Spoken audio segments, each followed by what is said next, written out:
What if everything you thought you knew about the cradle of civilization was only a fraction of the story?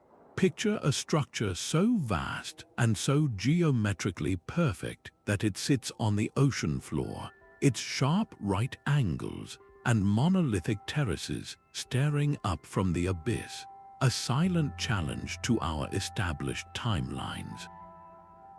Or consider a grid of earthworks, so enormous it can only be seen from the air, hidden for millennia under the dense canopy of the Amazon, its purpose and creators a complete enigma. These are not imaginary landscapes from a fantasy film. They are real, physical places being uncovered by archaeologists right now, and they share one profoundly unsettling characteristic. They are unearthed cities that do not match any known civilization, and their strange, often inexplicable design patterns are forcing us to rewrite the history of humanity itself. For generations, our history books have presented a relatively straightforward narrative of human progress, a journey from scattered hunter-gatherer tribes to the great empires of Mesopotamia, Egypt, and the Indus Valley. It's a comforting, linear story. But what happens when we dig deeper, both literally and figuratively, and find the footprints of societies that simply do not fit on that timeline? What do we make of a city that displays a knowledge of astronomy and acoustics that seems to appear out of nowhere, fully formed, with no evidence of a slower, gradual development? Or a metropolis built with stones so massive and fitted together with such impossible precision that we still cannot replicate the feat with our modern machinery? These sites are more than just ruins, they are anomalies. They are time capsules from a forgotten world, and they whisper secrets of a past far more complex and far more mysterious than we ever dared to believe. This is the captivating enigma we are exploring today. We are embarking on a global journey to uncover the truth behind these mysterious footprints of a forgotten past. From the sunken complex off the coast of Japan to the celestial city in the Peruvian desert, from the gravity-defying cliffs of Moai to the impregnable rock fortress in Sri Lanka, we will examine the architectural riddles and the puzzling urban layouts that have left the world's leading experts utterly baffled. We will see how advanced engineering, sophisticated urban planning, and a deep understanding of the cosmos appear in places and times where they simply shouldn't, according to our current historical models. This is an investigation into the greatest detective story ever written, the story of our own planet. So, prepare to have your perception of history profoundly challenged, because we are about to peel back the layers of time and venture into the shadows of prehistory, where the lost chapters of humanity await. There is something deeply embedded in the human spirit that is drawn to the unexplained, to the piece of the puzzle that simply doesn't fit. This isn't just casual curiosity. It's a fundamental drive to make sense of our world and our place within its long, sprawling history. When archaeologists uncover a city that has no clear connection to any known civilization, it does more than just surprise us, it actively challenges the foundations of our understanding. We have built entire academic disciplines on the idea of cultural evolution, on a timeline that moves predictably from simple to complex. But what do we do when we find complexity where it shouldn't be? A sophisticated metropolis that appears to have sprung up in isolation, or a structure built with techniques that we can't easily replicate even today. These discoveries force us to confront the uncomfortable truth that our historical record is not a complete book, but a collection of surviving pages with countless others lost to time. The quote from Dr. Elena Vance hits on a crucial point. These sites demand a paradigm shift. For experts who have dedicated their lives to studying established cultures, an anomalous city is not an inconvenience, it's an intellectual earthquake. It compels them to question everything they thought they knew. Was there a global network of trade and ideas that we've completely missed? Did a sophisticated society rise, flourish, and vanish without leaving a trace in any known chronicle? The very existence of these places suggests that human history is far more convoluted and interesting than our textbooks often portray. They are not merely piles of stone, they are frozen moments in time, holding the potential to rewrite entire chapters of our past. They might contain evidence of advanced astronomical knowledge that was later forgotten, or architectural principles that were lost for millennia. What makes these cities so particularly gripping is the strangeness of their design. It's not just that they're old, it's that they're different. Consider the idea of a city laid out in a perfect spiral, when every other known culture from the same period was building in rectangles and squares. Or a chamber that somehow amplifies specific sound frequencies, creating acoustic effects that seem to serve a ceremonial purpose we can no longer comprehend. These aren't random choices, they represent a different way of seeing the world, a different set of priorities and beliefs. The builders were operating from a unique blueprint, both literally and philosophically. This strangeness captivates us because it hints at entire worldviews that have been completely erased, at ways of life and systems of knowledge that are utterly foreign to us. This allure operates on two levels, the personal and the academic. On a personal level, these mysteries tap into our innate love for a good story. They are real-life adventure tales, inviting us to become armchair detectives in the greatest cold case of all time, the story of humanity itself. They spark our imagination and fuel our sense of wonder, reminding us that the world still holds profound secrets. Academically, they represent the ultimate challenge. They are the unsolved equations of history, demanding new methods, new technologies, and new ways of thinking. Each anomalous city is a constant, nagging reminder that there is still so much to learn, that the map of human history is still dotted with blank spaces marked "Here be dragons." This powerful combination of imaginative wonder and intellectual rigor ensures that these lost cities will continue to fascinate us, pulling us ever deeper into the mystery of who we are and where we come from. Our journey into the unknown begins not on land, but under the sea, where the waters off the coast of Japan's Yonaguni Island conceal one of the world's most hotly debated archaeological mysteries. Imagine descending through the clear, blue water and seeing the outline of a massive structure emerge from the seabed, a complex of terraces, platforms, and what look unmistakably like giant steps, all carved from a single, solid rock formation. This is the Yonaguni Monument, a site that has divided experts since its chance discovery by a local diver in the 1980s. The central question is as profound as it is simple. Are we looking at the handiwork of a sophisticated prehistoric society, or is this simply a stunning, yet entirely natural geological fluke? The evidence for human construction is compelling and comes from meticulous, long-term study. Professor Masaki Kimura, a marine geologist who has dedicated his career to this site, points to features that are incredibly difficult to attribute to random natural processes.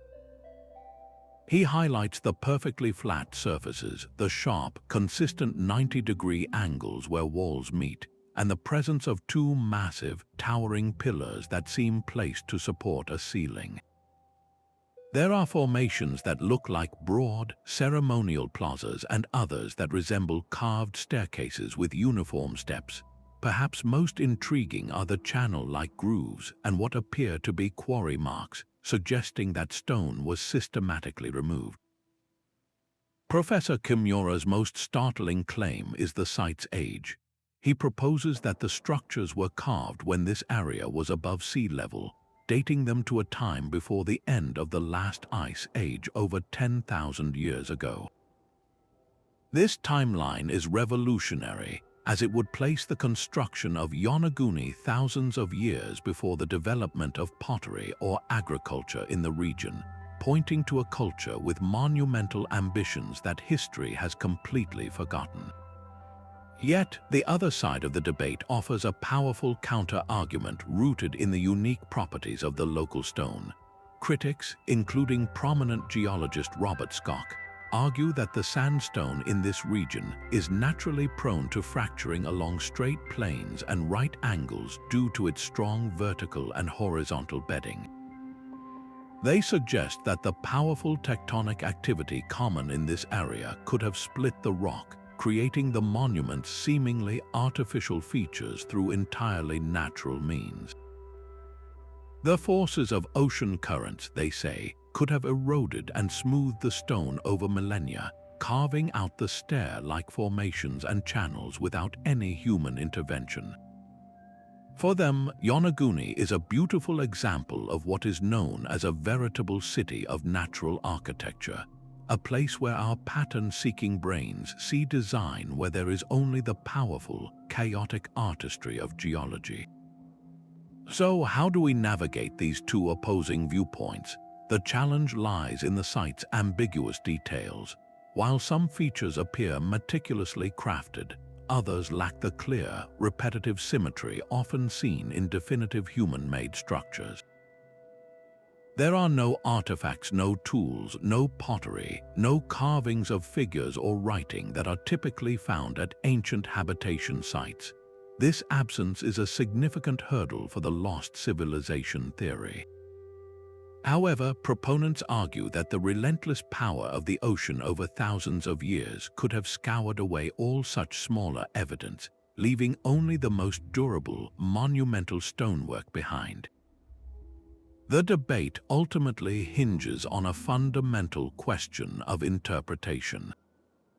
Are we seeing a real sunken city, its origins swallowed by a rising sea at the end of the Ice Age? Or are we witnessing the incredible power of natural geology, which can, on rare occasions, create forms so orderly they trick us into seeing the work of human hands? The Yonaguni monument remains an enigmatic gateway, a place where the line between nature and civilization blurs, compelling us to look deeper and question harder as we venture further into the world's submerged secrets. While the debate over Yonaguni continues to simmer, another profound underwater discovery in Asia presents an even more direct challenge to our historical timelines. In the early 2000s, just off the western coast of India in the Gulf of Khambhat, a team of oceanographers conducting a routine pollution survey made an astonishing find. Their sonar equipment began painting a picture not of the seabed's natural contours, but of something entirely unexpected: the ghostly, geometric outlines of a vast submerged city. Stretching for miles across the ocean floor, the scans revealed a sprawling urban layout of staggering complexity, one that was fundamentally different from anything previously known from the ancient world. Here was not a collection of haphazard ruins, but the clear, organized plan of a major metropolis, its design speaking of a society with a powerful, centralized vision. The most striking feature of this sunken city is its profound circularity. The entire urban center is arranged in a series of massive, concentric rings, a radial pattern that suggests a highly planned and perhaps even symbolic approach to city building. This isn't the organic, winding growth of an ancient village. This is a deliberate, master-planned layout. Within these rings, the sonar maps showed the foundations of large, communal buildings, suggesting shared public spaces or administrative centers, all interconnected by a network of what appear to be straight, wide thoroughfares. Perhaps most impressively, the scans detected the remnants of an advanced drainage system, complete with channels and reservoirs. This indicates a sophisticated understanding of hydraulics and urban management, a society that had already solved the complex problems of water runoff and sanitation for a large population. This level of civic engineering is a hallmark of mature, complex civilizations, but according to the evidence, it was happening here thousands of years before such achievements were thought possible. The controversy surrounding this site, often called the Gulf of Khambhat discovery, exploded with the analysis of artifacts dredged from the silt. Among the recovered items were pieces of pottery, weathered stone tools, and even fragmentary human remains. When samples of these materials were subjected to carbon dating, the results sent shockwaves through the archaeological community. The dates suggested this city was inhabited as far back as 9,500 years ago. To put that timeline into perspective, this would make the city more than 5,000 years older than the earliest known cities of the Indus Valley civilization, such as Harappa and Mohenjo-Daro, which have long been considered the cradle of Indian urbanism. It would also predate the great civilizations of Mesopotamia and Egypt. If these dates hold, this discovery doesn't just add an earlier chapter to Indian history. It effectively demands we rip up the existing timeline and start over. This radical dating is, of course, the core of the heated debate. Skeptics have raised valid concerns, primarily focusing on the context of the artifacts. They argue that the objects recovered from the seafloor could have been displaced by powerful ocean currents over millennia, meaning the dated materials might not be in their original location and could be older than the structures themselves. The process of dredging, while necessary for sampling, can also mix up sediment layers, further complicating the dating process.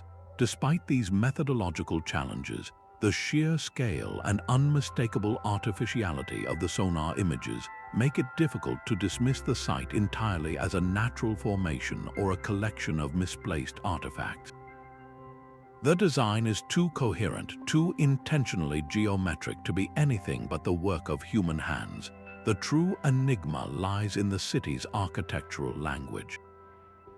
A circular, concentric city plan is virtually unknown in the archaeological record of that period in India.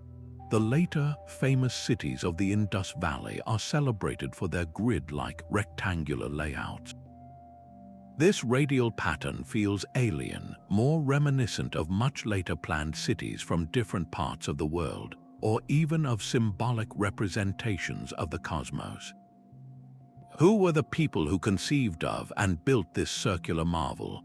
They possessed the organizational skill to coordinate a massive construction project, the engineering knowledge to manage water on a city-wide scale, and a unique architectural vision that set them apart from every known culture that followed in the region.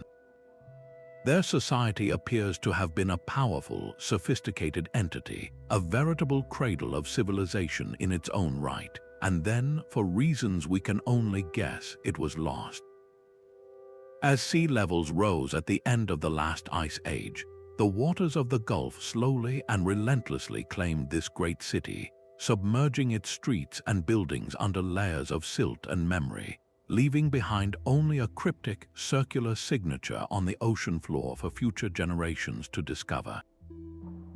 This sunken metropolis forces us to confront the possibility of a brilliant, urbanized culture that flourished and vanished long before our accepted histories began, a forgotten prologue to the human story in South Asia.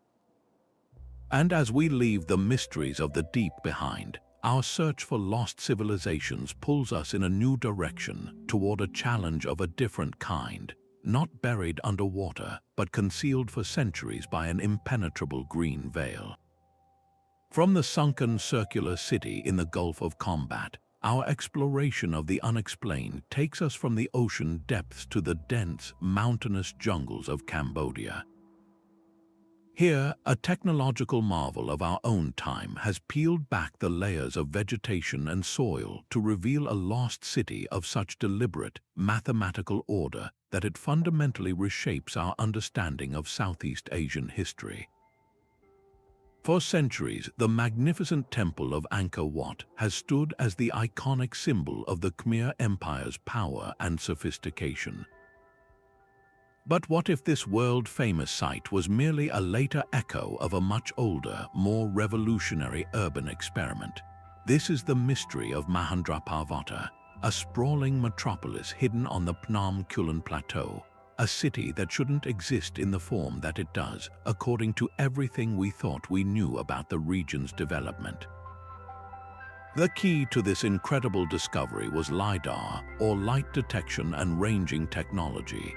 Imagine a laser-based scanning system mounted on a helicopter, one that can digitally strip away the incredibly thick jungle canopy to map the ground surface beneath with centimeter-perfect accuracy. When archaeologists led by Dr. Damien Evans flew these LiDAR missions over the plateau, the results were nothing short of breathtaking. The data revealed the ghostly, precise imprint of a vast urban landscape. This was not a haphazard collection of villages growing organically over time. Mahandra Parvota was laid out with a rigid, almost modern grid pattern of canals, roads, and earthen embankments, all aligned to the cardinal directions north, south, east, and west, with an accuracy that feels out of place, anachronistic for its time. The city predates Angkor Wat by several centuries, emerging around the 9th century CE, yet its plan is more methodical and formal than the great city that would follow. This geometric precision is the core of the Enigma. The city's designers executed a master plan of astonishing ambition. They carved a network of wide, straight boulevards and canals into the plateau, creating city blocks and districts before a single major temple was likely even constructed. This indicates a top-down, highly centralized authority with the power to coordinate a massive labor force and impose a singular vision on the landscape. The extensive water management system is particularly telling. The grid of canals wasn't just for transport. It was a complex hydraulic network designed to capture, store, and distribute monsoon rainwater throughout the year. This mastery over water was the lifeblood of the Khmer Empire, and here it is, appearing in a seemingly fully developed state at the very dawn of their urban explosion. There are no clear, simple precursors showing a gradual evolution of these techniques in the immediate area.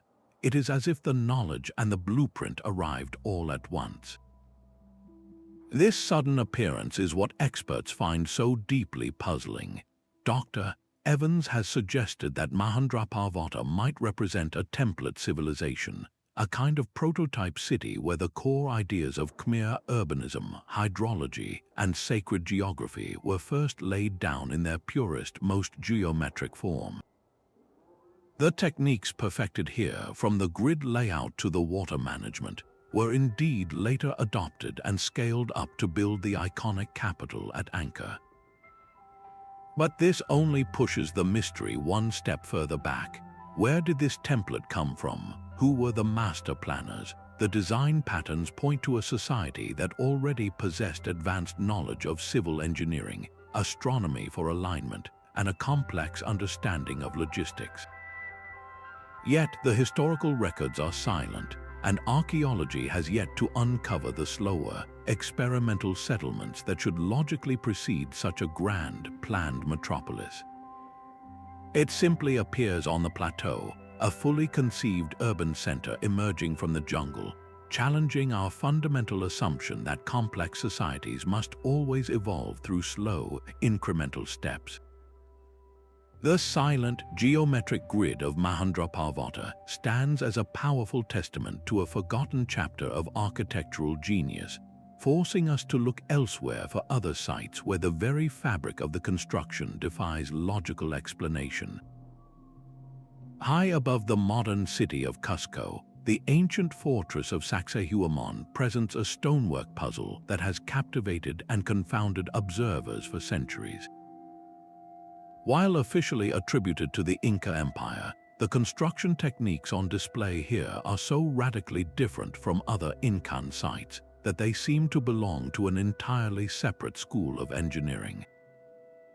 Walk along the base of its towering walls, and you are confronted by a breathtaking display of megalithic mastery.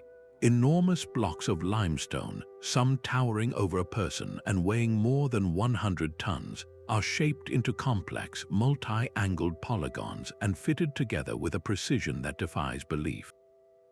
The joints between these gigantic stones are so perfectly seamless that, as the old saying goes, not even a razor blade can be inserted between them. This is not simple stacking. It is a three-dimensional stone jigsaw puzzle executed on a colossal scale, creating a wall surface that is both a work of art and a marvel of structural engineering. What makes this polygonal masonry so strange is its stark contrast with the rest of known Incan architecture. In sites like Machu Picchu or Ollantaytambo, we see the Inca's more common and recognizable style, carefully shaped but generally rectangular stones laid in relatively even courses.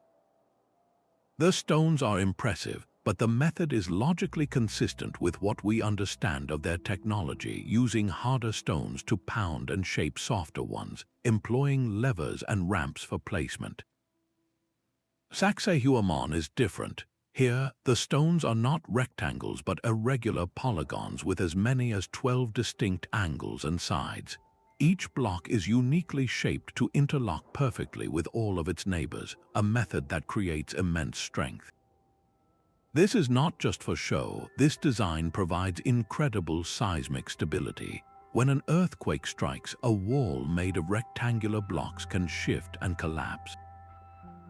But a polygonal wall with its interlocking joints actually moves and settles during a tremor, the stones shifting minutely before locking back into place, effectively making the entire structure earthquake-proof.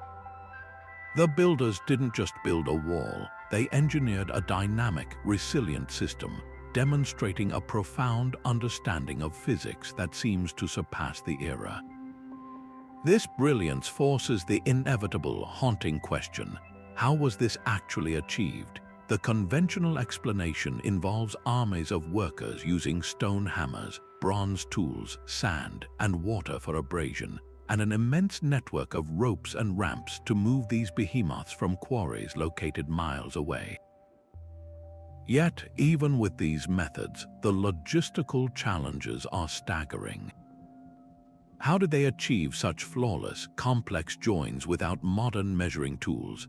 How did they transport 100-ton stones up and down the steep Andean terrain? The precision of the angles and the seamless fits suggest a level of mathematical calculation and drafting skill that we have no historical record of the Inca possessing for projects of this specific nature. The surfaces are so smooth and the corners so sharp that some researchers have questioned whether a simpler, more advanced technology might have been involved. Perhaps a method for temporarily softening the stone using plant-based chemical compounds to make it more malleable, a lost technique hinted at in a few local legends but for which there is no conclusive archaeological evidence. This gap between the accepted historical narrative and the physical evidence on the ground is what fuels alternative theories. Many researchers and local oral traditions suggest that Sacsayhuaman was not originally built by the Inca, but merely occupied and modified by them. The story goes that the site's colossal foundations and most impressive walls were the work of a much older, pre-Incan civilization, a culture of master builders whose name and history have been lost to time. The Inca, upon discovering these awe-inspiring ruins, then built their own structures on top and around them, claiming the site as their own, much as later cultures would build upon the foundations of their predecessors. This theory of a precursor civilization would help explain the dramatic stylistic and technical discontinuity. It proposes that the knowledge required for such polygonal masonry was not developed by the Inca, but was a remnant of a forgotten technological peak, a legacy of a people who had perfected the art of shaping stone, only to vanish and leave their indestructible walls as their only testament. The silent, seamless stones of Saxehuaman do not give up their secrets easily, standing as an eternal monument to a building prowess that continues to challenge our understanding of the ancient world and nudging our curiosity toward another North American enigma built not from stone but from Earth itself. Moving from the stone puzzles of the Andes, we arrive at a mystery of a completely different nature, one constructed not from rock, but from the very earth of the North American continent. Nestled in the Mississippi Delta in what is now northeastern Louisiana, the Poverty Point site presents a breathtaking anomaly. Its design is a series of 6 immense, concentric, C-shaped earthen ridges, towering over a vast central plaza, all forming a grand, sweeping spiral that seems to embrace the landscape. The sheer scale of this undertaking is almost incomprehensible. We are talking about a society that moved an estimated 2 million cubic yards of soil, all by hand, using only woven baskets. To put that Herculean effort into perspective, that's enough earth to fill over 600 Olympic-sized swimming pools, and they accomplished this over 3,000 years ago, a time when, according to traditional historical models, such monumental architecture simply wasn't supposed to exist in this part of the world. What makes Poverty Point truly baffling to archaeologists isn't just its size, but the society that built it. This was not an agricultural civilization with fields of corn or a centralized, king-like ruler commanding a labor force. The people of Poverty Point were, by all available evidence, a complex hunter-gatherer society. They lived by fishing the rich waters of the Mississippi, hunting local game, and gathering wild plants. This fact alone shatters a long-held assumption in archaeology that large-scale, permanent earthworks and complex social organization are direct products of agriculture. Farming provides a stable, predictable food surplus, which in turn allows for a division of labor, supporting specialists like engineers, priests, and rulers who don't have to produce their own food. Poverty Point defies this logic entirely. Here, a society without farming, and without clear evidence of a rigid social hierarchy, managed to organize and execute one of the largest construction projects in ancient North America. They possessed a sophisticated understanding of their environment and a remarkable social cohesion that allowed them to work toward a common, monumental goal across generations. The complexity of the site only deepens the mystery.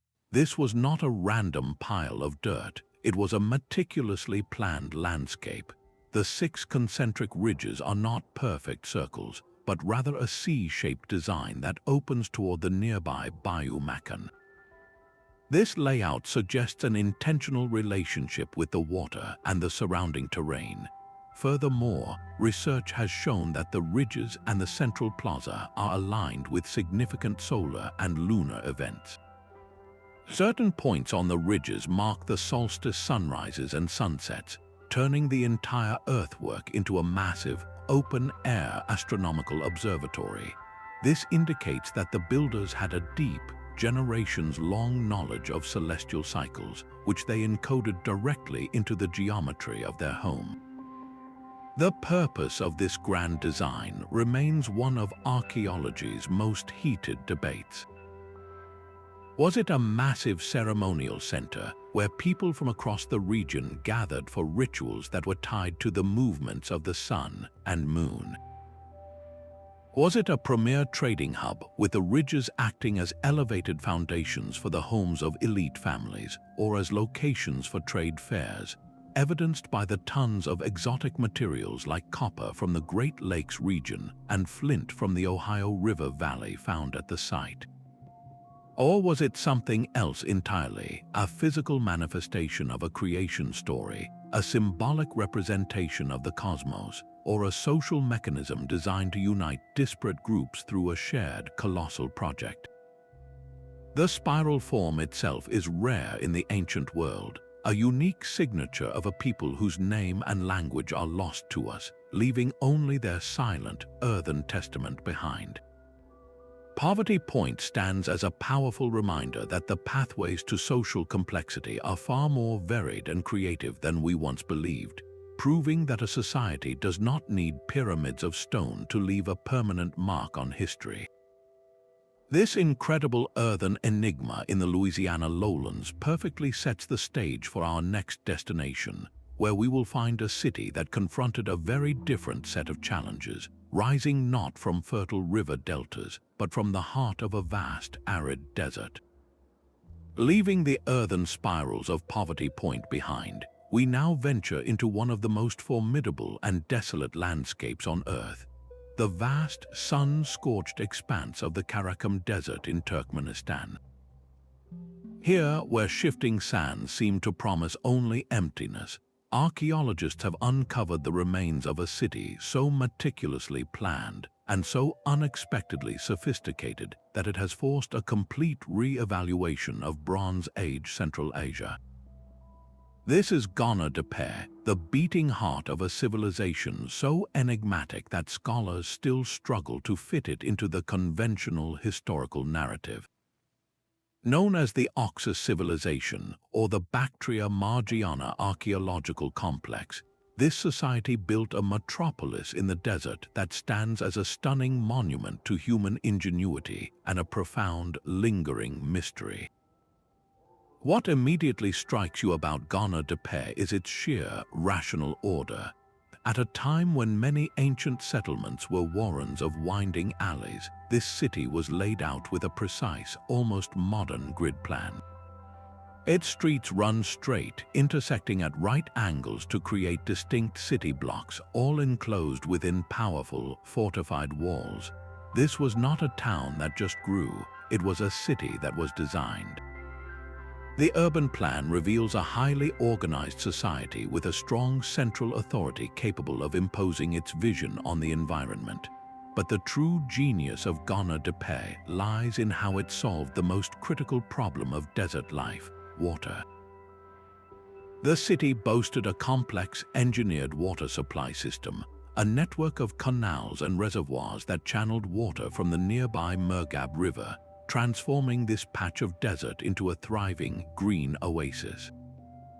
This hydraulic mastery allowed Gonur Depe to flourish, supporting agriculture and a large population in the middle of an arid wasteland.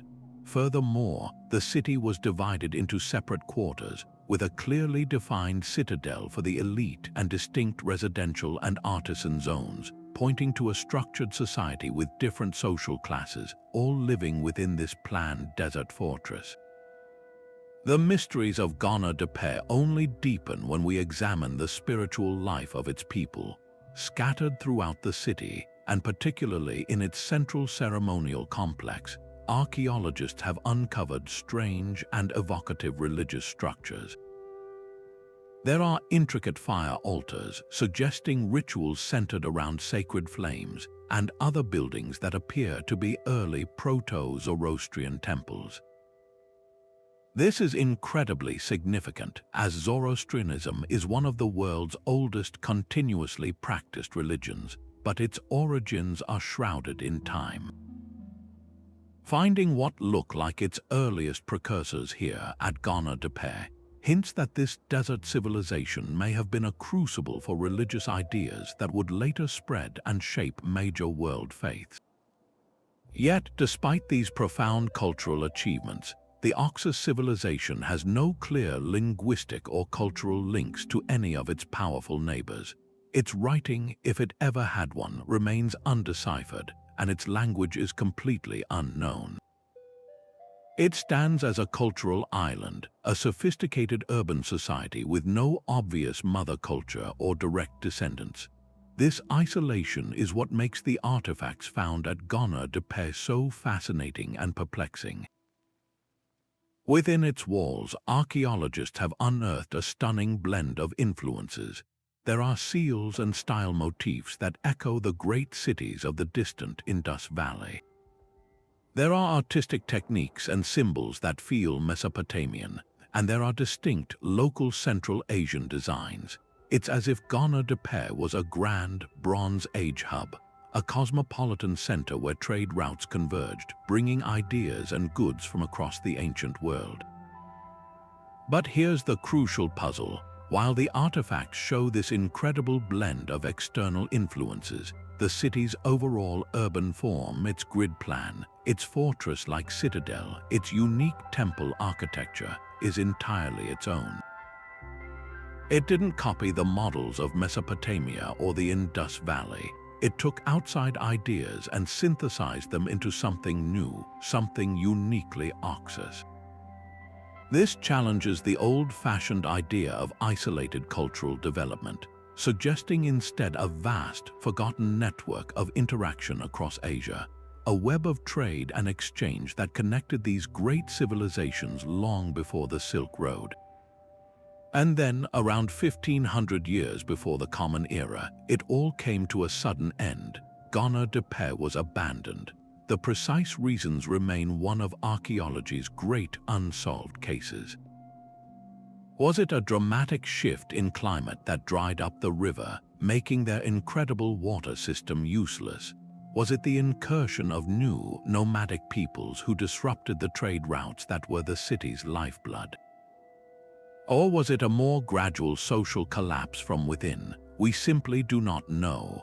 The people of the Oxus civilization vanished from history as mysteriously as they appeared, leaving behind their perfectly planned metropolis to be slowly buried by the desert sands. They left no legends, no chronicles, only their silent, grid-patterned ruins to testify to their once great existence. The story of Depe forces us to accept that entire chapters of human civilization can be completely lost to time, their sophisticated achievements erased from memory, only to be rediscovered millennia later, waiting patiently in the sand to challenge our modern assumptions. This theme of forgotten knowledge and inexplicable construction takes an even more dramatic turn as we journey to South Africa, where a mysterious stone calendar suggests its builders possessed a technology so advanced it could literally melt rock. Deep in the heart of South Africa's Mpumalanga region, a collection of weathered stones stands in silent, circular formation, a monument that has sparked one of the most intense and controversial debates in modern archaeology. Known as Adam's Calendar, or often called the African Stonehenge, this site presents a dual mystery that is both celestial and chemical in nature. On one hand, it functions as a sophisticated astronomical observatory, its large, standing stones arranged to mark the cardinal directions with uncanny accuracy and to capture the precise rising sun on the equinoxes. This alignment alone would make it a site of great significance, a testament to an ancient people's deep connection to the heavens. But it is the second, more perplexing feature that truly separates Adam's Calendar from any other known ancient site and pushes the boundaries of our understanding of the past. On the surfaces of some of the central monoliths, there is clear evidence of vitrification, a process where the very stone has been melted and fused, as if subjected to a heat so intense it turned solid rock into a temporary liquid before it cooled into a glassy, resolidified crust. The implications of this vitrification are staggering. To achieve this effect on hard dolerite stone requires temperatures far beyond what a simple campfire or even a primitive forge could produce. We are talking about heat comparable to that found in a modern industrial furnace, or, tellingly, the thermal force of a lightning strike or a meteor impact. This presents archaeologists with a profound puzzle. If it was a natural event such as a lightning strike, why is the vitrification focused on specific, central stones within the calendar circle, rather than being randomly scattered? It suggests a deliberate, targeted application of immense heat, a possibility that leads to far more speculative and revolutionary theories. Could an ancient civilization have possessed a technology capable of generating such extreme temperatures? The idea is not as far-fetched as it might seem when you consider the logistical challenges. How would a society, especially one that mainstream history tells us was composed of small, mobile bands of hunter-gatherers at the time, have quarried, transported, and erected these multi-ton stones? The construction itself implies a coordinated social effort and a sophisticated understanding of astronomy and geometry, a level of cultural complexity that, according to conventional timelines, should not have existed in southern Africa tens of thousands of years ago. This radical dating is the other core of the controversy. While mainstream archaeology is often hesitant to assign a definitive age to the site due to the difficulties of dating stone, some researchers and amateur investigators, using methods like rock patination and erosion analysis, have made extraordinary claims. They propose that Adam's calendar could be anywhere from 75,000 to over 150,000 years old. If even a fraction of that age is accurate, it would shatter the established narrative of human history, placing a complex, astronomically aligned structure in an era when, according to current models, modern humans were only just beginning their global migration, with no evidence of such permanent, sophisticated construction anywhere on Earth. Proponents of this ancient timeline point to the oral histories of the local Shona people, which speak of a great ancient civilization and of the first people. They suggest that these legends are not myths but cultural memories, faint echoes of a real, advanced society that once flourished in the region and was capable of feats we are only now rediscovering. The site, therefore, forces us to confront two equally challenging possibilities. The first is that our current models of human prehistory are fundamentally incomplete, that there were flares of advanced culture and technology that appeared, shone brightly, and were extinguished long before the rise of Sumer or Egypt, leaving behind only the most durable and enigmatic of ruins. The second, more conventional explanation is that the site is a much more recent construction, perhaps a ceremonial center from the early Iron Age, and that the vitrification is indeed a natural phenomenon, its apparent focus on keystones merely a coincidence of geology and chance. Yet, even within this more conservative view, the precision of the astronomical alignments remains impressive and not fully explained by known regional cultures. Adam's calendar stands as a powerful touchstone for our curiosity, a place where the line between radical theory and mainstream archaeology blurs. It challenges us not just to ask who built it, but when and with what knowledge. The vitrified stone serves as a permanent, glassy question mark etched into the landscape, a silent challenge from the deep past that dares us to reconsider everything we think we know about the journey of human civilization. Journeying now from the vitrified stone of South Africa, we travel across the Atlantic to the arid Soup Valley of Peru, where the sacred city of Caral rises from the desert as a profound and beautiful anomaly. Dating back more than 5,000 years, Caral is recognized as the oldest urban center in the Americas, a title that alone commands respect. But its true mystery lies not just in its age but in its character.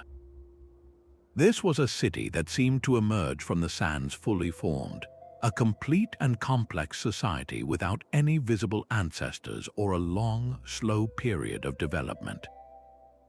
It's as if a blueprint for civilization was simply unrolled onto the landscape, a sudden flowering of urban genius that challenges our deepest assumptions about how complex societies are born. The design of Caral is a masterclass in intentional planning. At its heart are 6 massive, stepped pyramids arranged around a vast central plaza. These are not the jagged, defensive fortresses you might associate with ancient cities. They are grand, ceremonial platforms, their broad staircases inviting ascent rather than repelling attack. Surrounding this monumental core are distinct residential neighborhoods, suggesting a society with different social classes or specialized roles, all integrated into a cohesive whole.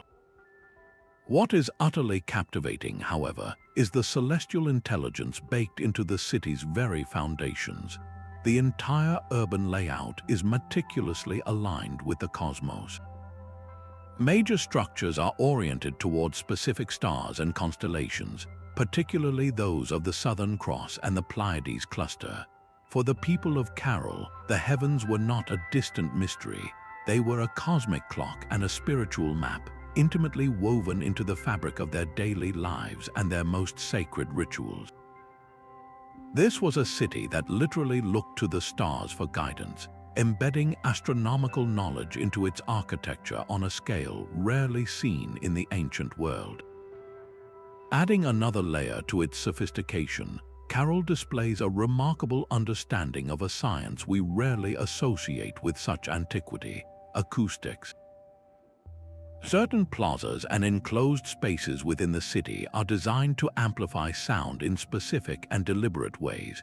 A whisper spoken from the top of a pyramid could be heard with stunning clarity in the plaza below, and some of the sunken circular courts seem to focus sound, creating resonant chambers.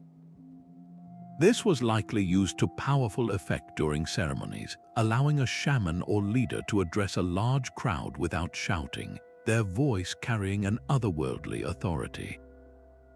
This manipulation of sound waves reveals a society that was not just building with stone and earth, but was deeply attuned to the physics of their environment, using their understanding to create immersive, sensory experiences that reinforce their cultural and spiritual beliefs. Perhaps the most radical and inspiring aspect of Caral is what archaeologists have not found. After decades of excavation, there is a complete absence of any evidence for warfare. There are no defensive walls, no moats, no stockpiles of crude weapons, and no skeletons bearing the marks of violent conflict. In a world where we often equate the rise of civilization with the rise of armies and fortifications, Caral stands as a stunning contradiction. It presents a compelling model of a large, complex, and apparently peaceful society that flourished for nearly 1,000 years.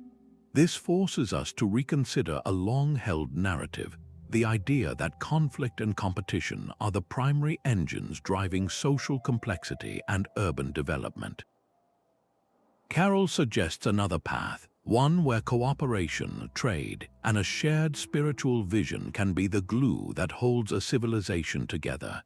Its economy was based on productive agriculture and a thriving trade network that exchanged goods like cotton, fish, and produce across a wide region, a system built on mutual benefit rather than coercion. This unique combination of traits is what makes Caral such an isolated phenomenon in the archaeological record. Its architectural style, with its distinctive stepped pyramids and sunken circular courts, does not directly evolve into the styles of later Peruvian cultures like the Moche or the Inca. It flourishes for a millennium, and then is gradually abandoned, its influence seeming to fade rather than transform. It was not the mother of a long line of descendant cultures, but rather a brilliant, self-contained experiment in urban living.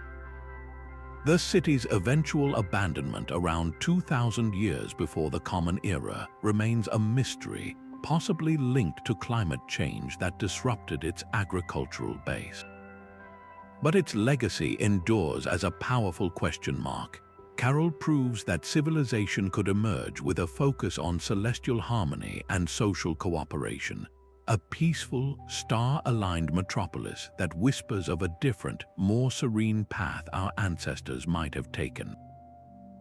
This vision of a society in tune with the cosmos and itself makes the next site we visit all the more startling, as we explore an ancient city where the very act of building appears to defy gravity and common sense. Towering over the plains of Moai, the Bandiagara escarpment presents a sight that seems to defy not only gravity but also logic itself. This vast 200-kilometer-long sandstone cliff face, rising nearly 500 meters in places, is home to one of the most dramatic and improbable architectural landscapes on Earth. For centuries, the Dogon people have called this place home, building their distinctive mud brick villages along the base and on the plateau above. Their culture is rich and complex, a jewel of West African heritage.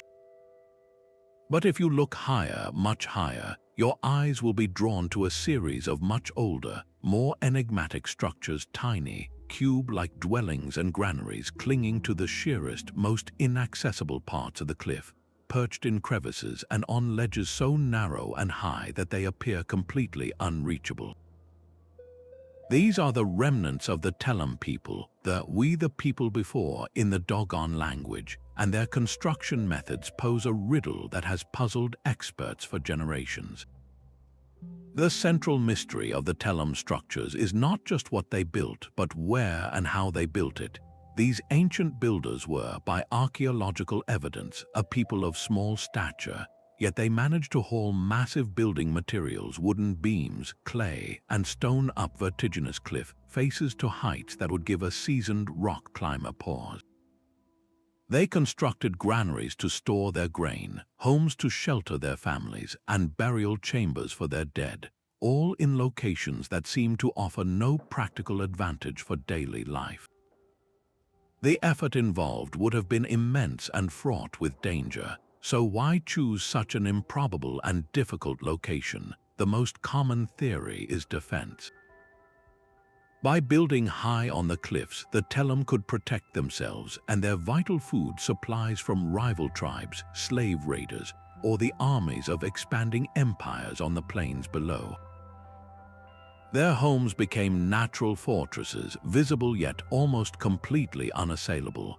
Yet this explanation feels incomplete. The sheer difficulty of access would have made their own daily existence a constant struggle, a life of precarious climbs just to fetch water or tend to crops. Was the threat they faced so constant and so severe that it was worth turning their entire world into a near vertical obstacle course? Or was there another, more symbolic reason for reaching so literally for the heavens? This architectural puzzle is deeply entwined with one of the most famous and controversial anthropological mysteries of the 20th century, the astronomical knowledge of the Dogon.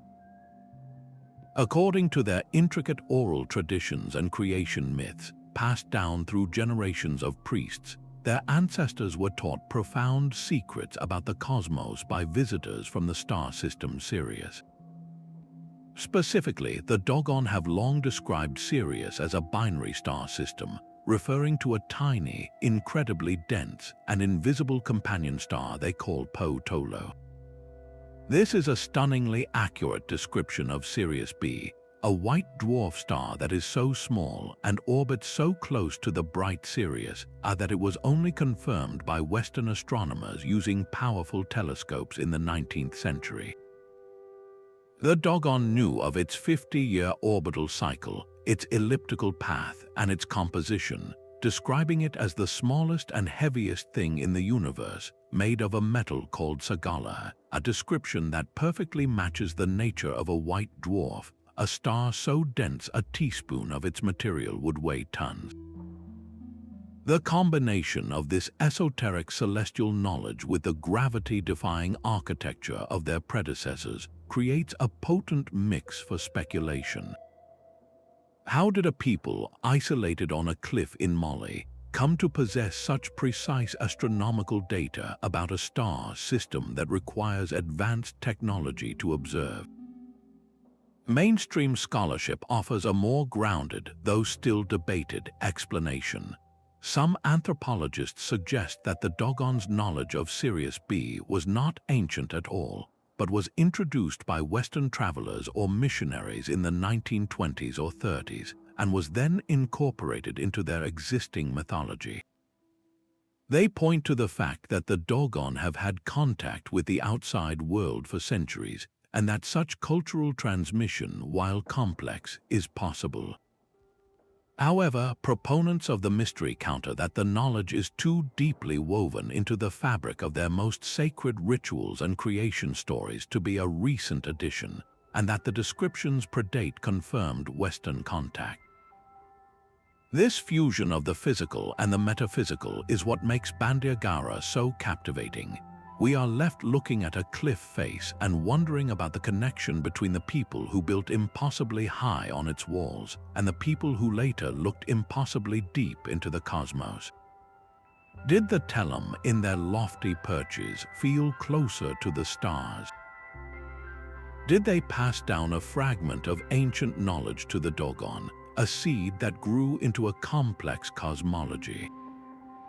Or is the proximity of the two mysteries, the architectural and the astronomical, simply a coincidence of history, two separate wonders that we, as pattern-seeking humans, feel compelled to link together?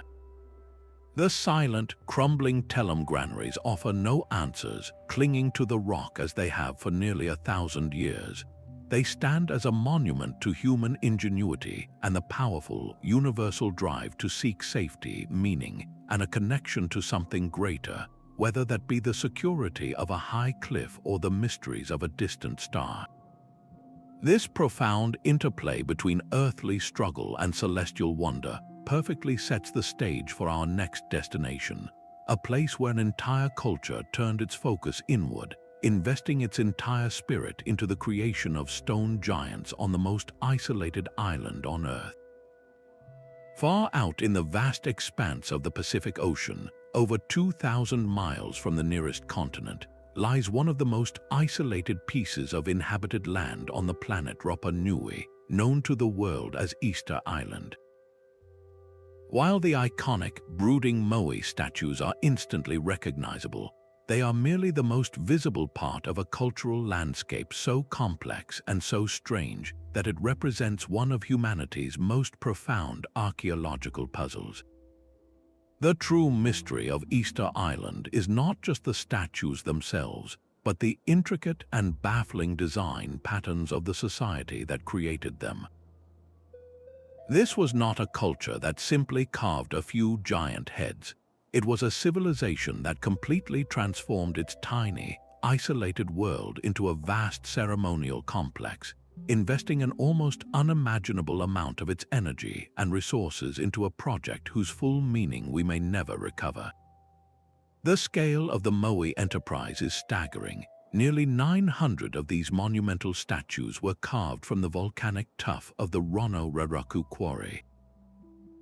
They are not just heads, they are full-body figures, often buried up to their necks in sediment over the centuries, with the largest among them standing over 30 feet tall and weighing in at a breathtaking 80 tons. But the act of carving them was only the beginning of an even more incredible feat. The Moai then had to be transported across the island, sometimes for miles, to be erected on massive stone platforms called ahu. These ahu are not simple bases, they are sophisticated ceremonial structures, often facing inland to watch over the villages, and many were built with precise astronomical alignments, turning the entire coastline into a kind of sacred, open-air temple. The question of how the Rapa Nui people moved these multi-ton giants has been the subject of intense debate for decades. The traditional theory involved vast numbers of people using a system of log rollers and ropes. However, more recent experiments, including the famous walking theory, have demonstrated that a relatively small team could, in fact, walk a Moai by rocking it from side to side with coordinated pulls on ropes. This method, while plausible, is still incredibly dangerous and requires a deep, communal understanding of physics and teamwork. It suggests a society with a powerful, unified purpose, one willing to risk life and limb to see these stone giants take their place on the ahu, gazing across their clan territories. Yet, the roads themselves used for this transportation add another layer of mystery. These paths, which crisscross the island from the quarry to the coastal ahu, are not what we would consider functional roads in a modern sense. They are often uneven, unpaved, and in many places they seem to wander or even run parallel to each other without a clear, central destination. there is no evidence of a grand, unified urban center on Easter Island, no central city that these roads all lead to. Instead, the island's population seems to have been distributed in smaller, scattered settlements. This has led archaeologists to question the very purpose of this network. Were these roads purely ceremonial pathways, used only for the sacred act of moving the Moai? Did they represent the territorial claims of different clans, with each group having its own preferred route from the shared quarry to its own coastal ahu? The pattern is one of a society intensely focused on ritual and ceremony, a culture where the journey of the statue was as important as its final, silent vigil. This focus on the monumental came at a cost. The most widely known narrative of Easter Island is a cautionary tale of ecological collapse. The theory goes that the islanders, in their drive to quarry, transport, and erect the Moai, deforested their entire island, leading to soil erosion, the loss of raw materials for canoes, and a catastrophic societal collapse that descended into warfare and even cannibalism. While there is strong evidence for deforestation, the story is likely more nuanced. More recent archaeological findings suggest that the Rapa Nui people were incredibly resilient and ingenious, adapting to their changing environment by developing sophisticated rock gardens for agriculture and cultivating plants in protected stone enclosures. The societal collapse may have been less about a sudden, self-inflicted ecological suicide and more a slow decline, exacerbated by the arrival of Europeans who brought devastating diseases and slave raiders. The true tragedy is that this contact shattered the culture before its secrets could be fully understood, leaving us with only fragments of its story. The most tantalizing of these fragments is a form of undeciphered writing known as rongo-rongo. Discovered on a handful of wooden tablets, these glyphs feature a beautiful, rhythmic script of pictographic symbols, birds, fish, celestial objects, and geometric forms. It is one of the very few independent inventions of writing in human history, born in complete isolation. Tragically, by the time the tablets were found in the 19th century, there was no one left who could read them. The last masters of rongo-rongo had been killed or taken away. To this day, despite numerous attempts, the code remains unbroken. These tablets could hold the key to understanding the Rapa Nui worldview, their history, their mythology, the very reason they dedicated their civilization to the creation of the Moai. They are a silent library, a direct voice from the past that we can see but cannot hear, a permanent reminder of how much has been lost. The design pattern of Rapa Nui is ultimately one of a society that turned inwards, investing its entire identity into a grand, artistic, and spiritual project, creating a landscape of profound mystery on the most remote island on Earth. Its silent Moai and unreadable script stand as a powerful testament to the heights of human achievement and the fragility of cultural knowledge, a story of a civilization that flourished in a vacuum and then vanished, leaving behind a puzzle that continues to captivate and haunt us. Now let's cross the ocean to a mystery much closer to home, one that unfolded not in a distant desert or on a remote island, but in the very heart of North America.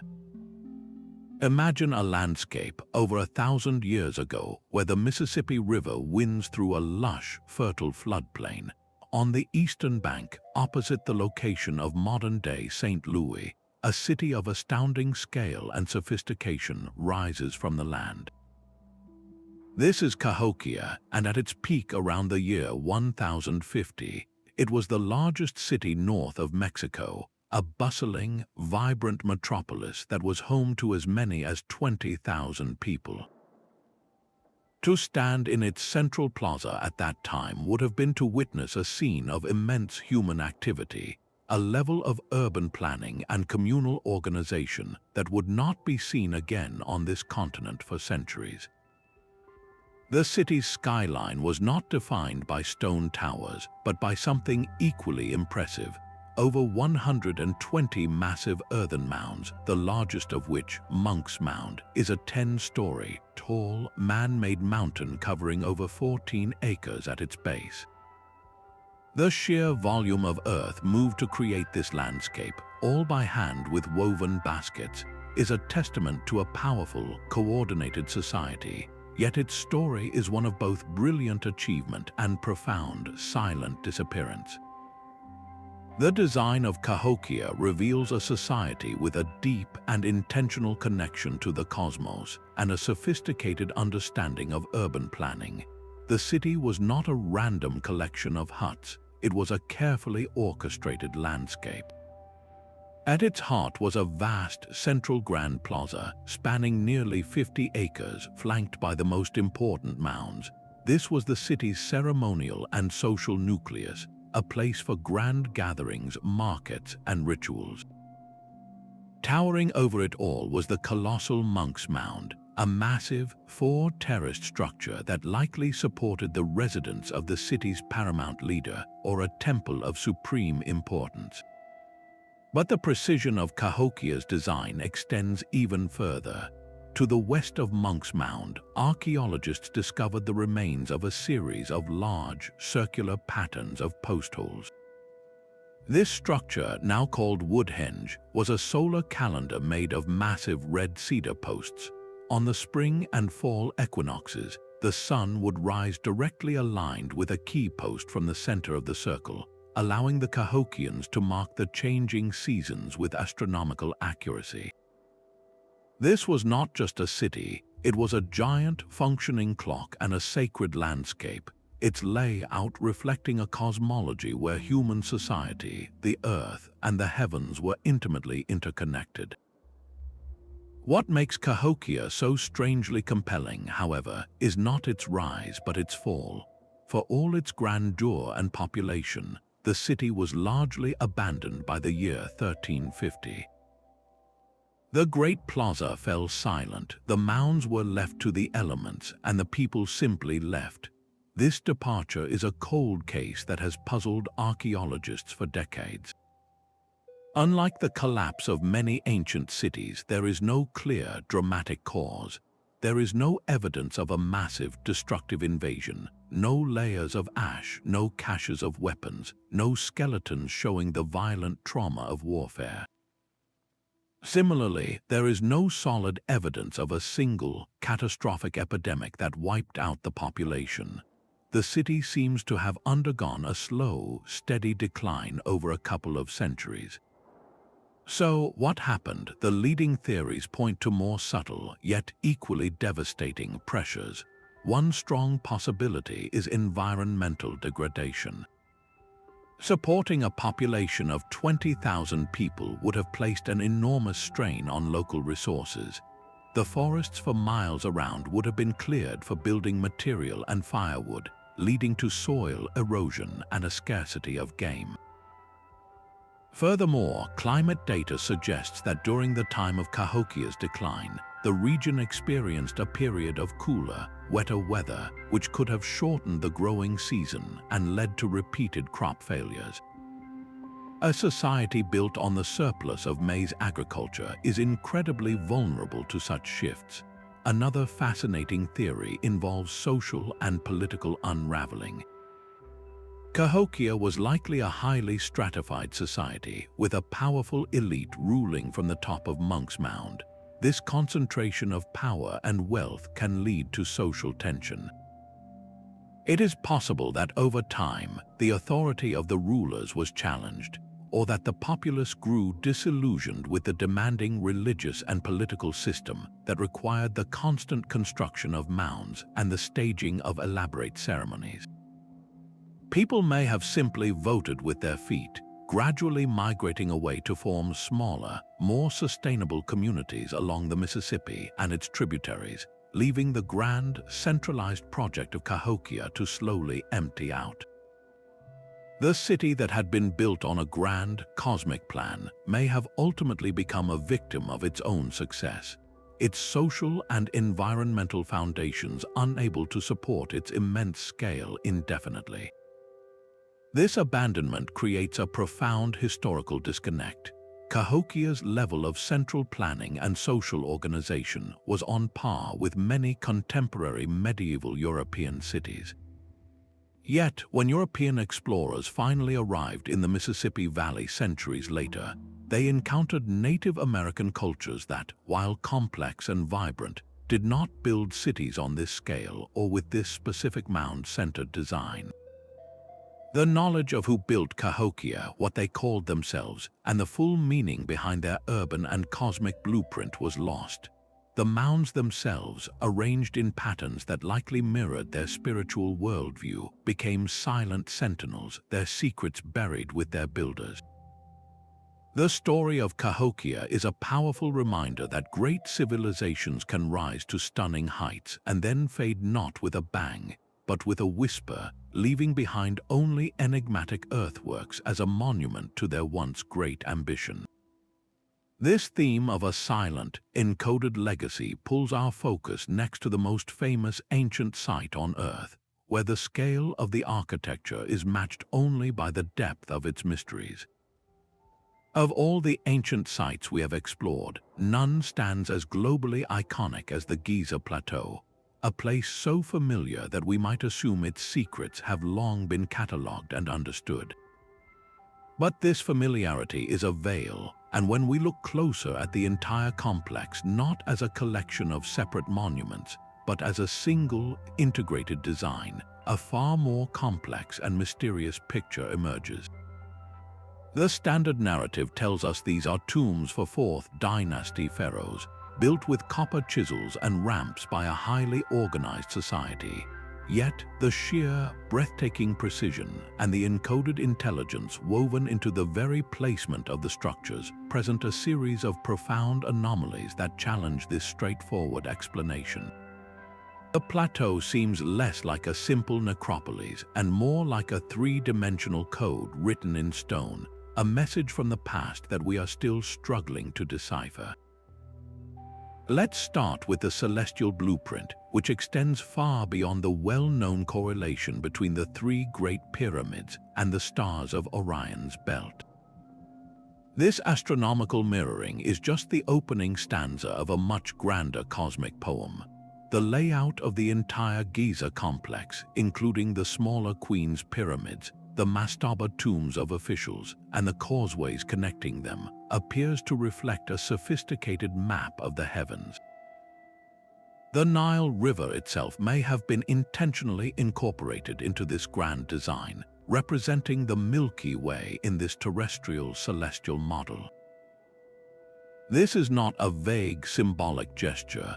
It is a precise, scaled representation that required an advanced and sustained knowledge of astronomy, one that could accurately track the precession of the stars over vast periods of time.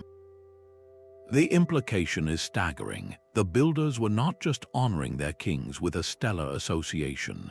They were attempting to create a perfect, immortal reflection of the cosmos on Earth, an act that speaks of a deep, almost scientific understanding of the universe's order. This celestial intelligence is matched by a mathematical one that seems to defy its era. The Great Pyramid, in particular, is a repository of encoded geometric and mathematical constants. The ratio of its perimeter to its height is remarkably close to 2 times pi, the fundamental constant of circles. Its dimensions also incorporate the golden ratio, phi, a proportion revered for its aesthetic harmony.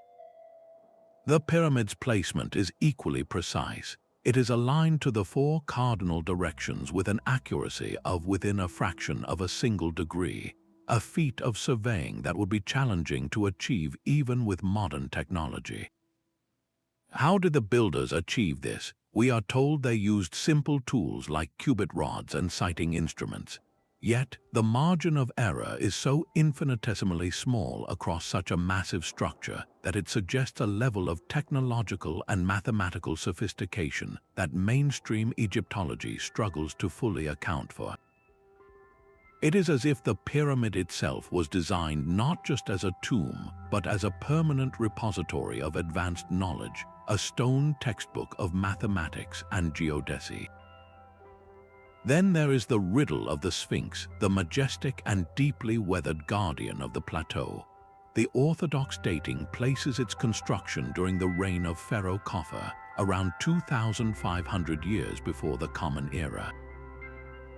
However, this timeline is fiercely contested based on the statue's very own body. Geologists, most notably Robert Schoch, have pointed to the pattern of erosion on the Sphinx's body and the walls of its enclosure.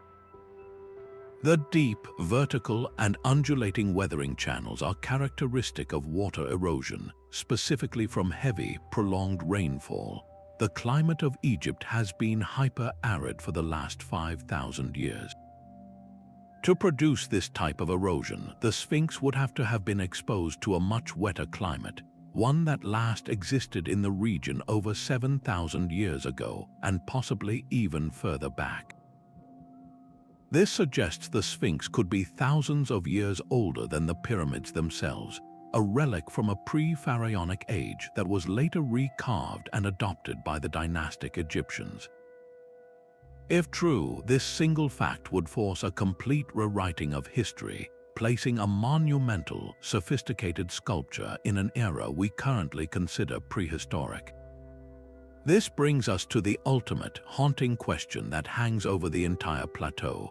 Who truly were the master architects? The conventional view credits the Old Kingdom Egyptians, and their organizational genius is undeniable. But the anomalies, the astronomical precision, the encoded mathematics, the potentially anomalous age of the Sphinx point toward a more complex origin story. One compelling theory is that Giza is a multi-layered site. The Old Kingdom Egyptians may not have been the original builders, but the inheritors and restorers of a much older, sacred site. They could have discovered the already ancient Sphinx and the perhaps less conspicuous foundations of the plateau's layout, recognizing it as a place of immense power and knowledge. They then embarked on their own monumental project, building upon this ancient foundation, following a pre-existing sacred blueprint that they revered but may not have fully understood themselves. This would explain the sudden, seemingly out-of-nowhere appearance of such perfect, gigantic structures in the archaeological record without clear, slow-evolving precursors. The design pattern of Giza is thus one of gigantism and celestial mirroring on a scale unmatched anywhere else in the world. It represents a peak of architectural and astronomical achievement that appears both fully formed and deeply anachronistic. Whether it was the product of the known pharaohs or the legacy of a lost precursor civilization, the Giza Plateau stands as the ultimate symbol of a forgotten chapter in human history. Its silent, geometric forms do not simply mark the burial place of kings. They challenge us to look deeper into our past, to consider the possibility that a great civilization rose, achieved a pinnacle of knowledge, and vanished, leaving only the most durable and enigmatic of its creations as a beacon for future generations. The riddles encoded in its stones pull us irresistibly toward a grander, more unifying explanation for all the anomalous cities we have encountered. As we've journeyed from the sunken structures of Yonaguni to the celestial city of Caral and the polygonal walls of Saxehuaman, a persistent question begins to form in the mind, one that cannot be easily dismissed by conventional explanations. If these sites were truly isolated, independent experiments in civilization, why do we keep encountering the same advanced architectural and astronomical signatures in cultures separated by vast oceans and thousands of years? This recurring pattern of megalithic construction, precise celestial alignment, and sophisticated urban planning in disparate corners of the globe presents a puzzle that the standard model of human history struggles to solve. It is within this context of accumulating anomalies that a bold and controversial framework emerges, one that attempts to tie all these mysterious threads together: the Precursor civilization hypothesis. This idea proposes that long before the rise of the civilizations we recognize in the history books, a highly advanced global culture existed, possessing a unified body of knowledge and technology.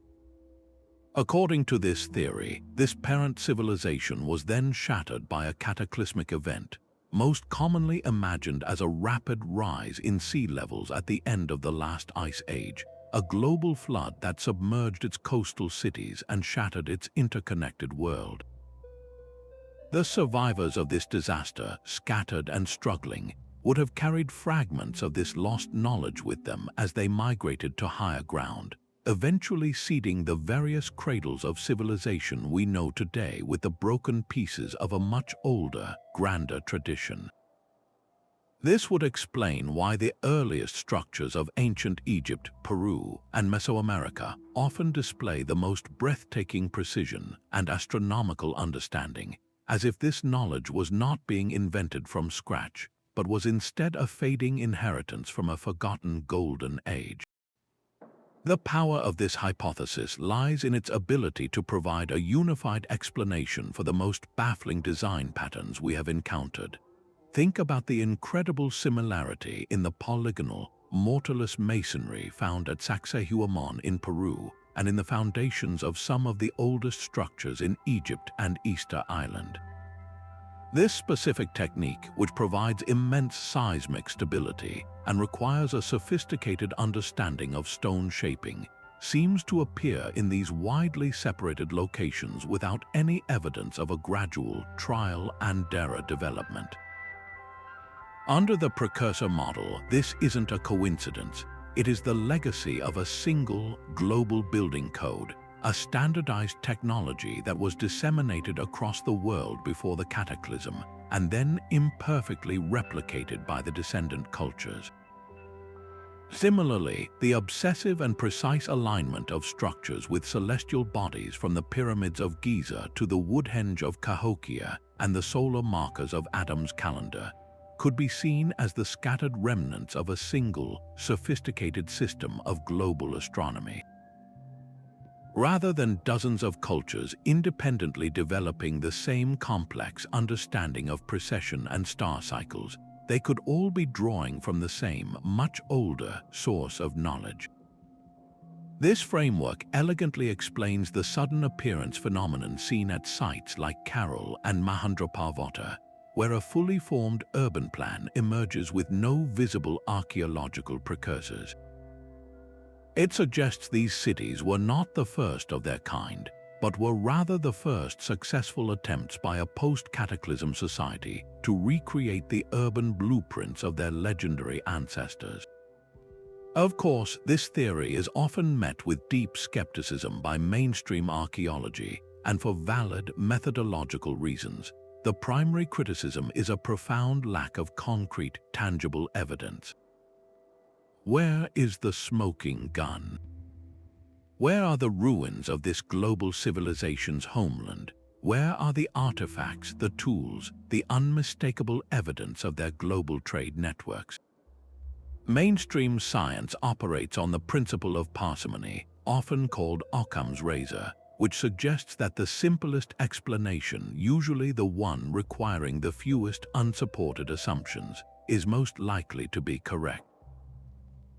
From this perspective, it is far simpler to believe that humans independently invented pyramid-like structures in several places because the pyramidal form is a stable and logical way to build tall, or that celestial alignment was a common preoccupation because the sun and stars were universally important to agricultural societies. The Precursor theory, by contrast, requires the existence of an entire, globe-spanning civilization for which we have no direct, irrefutable proof, only a collection of tantalizing, circumstantial anomalies. Furthermore, archaeologists point to the clear and well-documented evidence of independent cultural development, where technologies like agriculture, writing, and metallurgy were indeed invented separately in different parts of the world at different times. Yet, proponents of the Precursor hypothesis counter that the evidence is there, but we are not looking at it correctly, or we are misstating it. They argue that the most likely centers for such an advanced maritime civilization would have been on coastal plains and low-lying islands, precisely the areas most devastated by the rising sea levels that followed the last ice age. The real evidence, they say, is not on land, but under hundreds of feet of water, lying undiscovered on the continental shelves. Sites like the Yonaguni Monument and the Circular City in the Gulf of Khambhat are pointed to as potential examples of this sunken world. They also point to the universality of the Great Flood myths. From the story of Noah in the Bible to the Epic of Gilgamesh in Mesopotamia, from the Manu legend in India to the flood stories of the Maya and the Aboriginal Australians, over 500 distinct cultures around the world have a foundational myth about a catastrophic deluge that wiped out a previous world. Mainstream scholarship views these as allegorical tales or memories of localized river floods, but to Precursor theorists, this global echo is a collective cultural memory of a real historical event, the very event that destroyed the world that was. The legends of Atlantis, as recorded by Plato, or of Lemuria in the Indian Ocean, are seen not as mere philosophical fables, but as distorted yet persistent folk memories of this lost mother culture. Ultimately, the value of the Precursor civilization hypothesis may not be in its literal truth, but in its power as a thought experiment. It forces us to look at the archaeological record with fresh eyes and to question the linear, progressive timeline we have so comfortably constructed.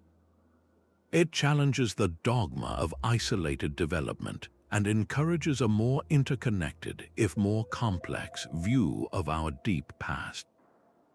Even if there was no single global Atlantis, the sheer volume of anomalous sites demands that we at least entertain the possibility of forgotten chapters, of civilizations that rose to great heights and fell into utter obscurity, leaving behind only their most durable monuments as cryptic clues.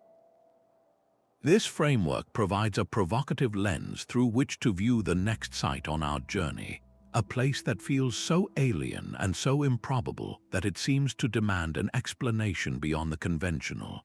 The underwater city of Madol, a place that looks for all the world like a direct, physical remnant of a lost world. Imagine a city built not on solid ground, but on a shimmering, shallow reef, a labyrinth of over 100 artificial islands crisscrossed by silent, watery canals. This is Madol, a place whose very name means the spaces in between, a title that perfectly captures its ethereal and otherworldly presence off the coast of Pohnpei in Micronesia. To see it from above is to witness a geometric dreamscape, a series of precise, rectangular islets constructed from something that seems both impossible and awe-inspiring, colossal, prismatic logs of basalt rock. These are not small stones. We are talking about gigantic, naturally formed crystalline columns, some weighing 50 tons or more, stacked horizontally like a child's log cabin, but on a scale that dwarfs modern understanding.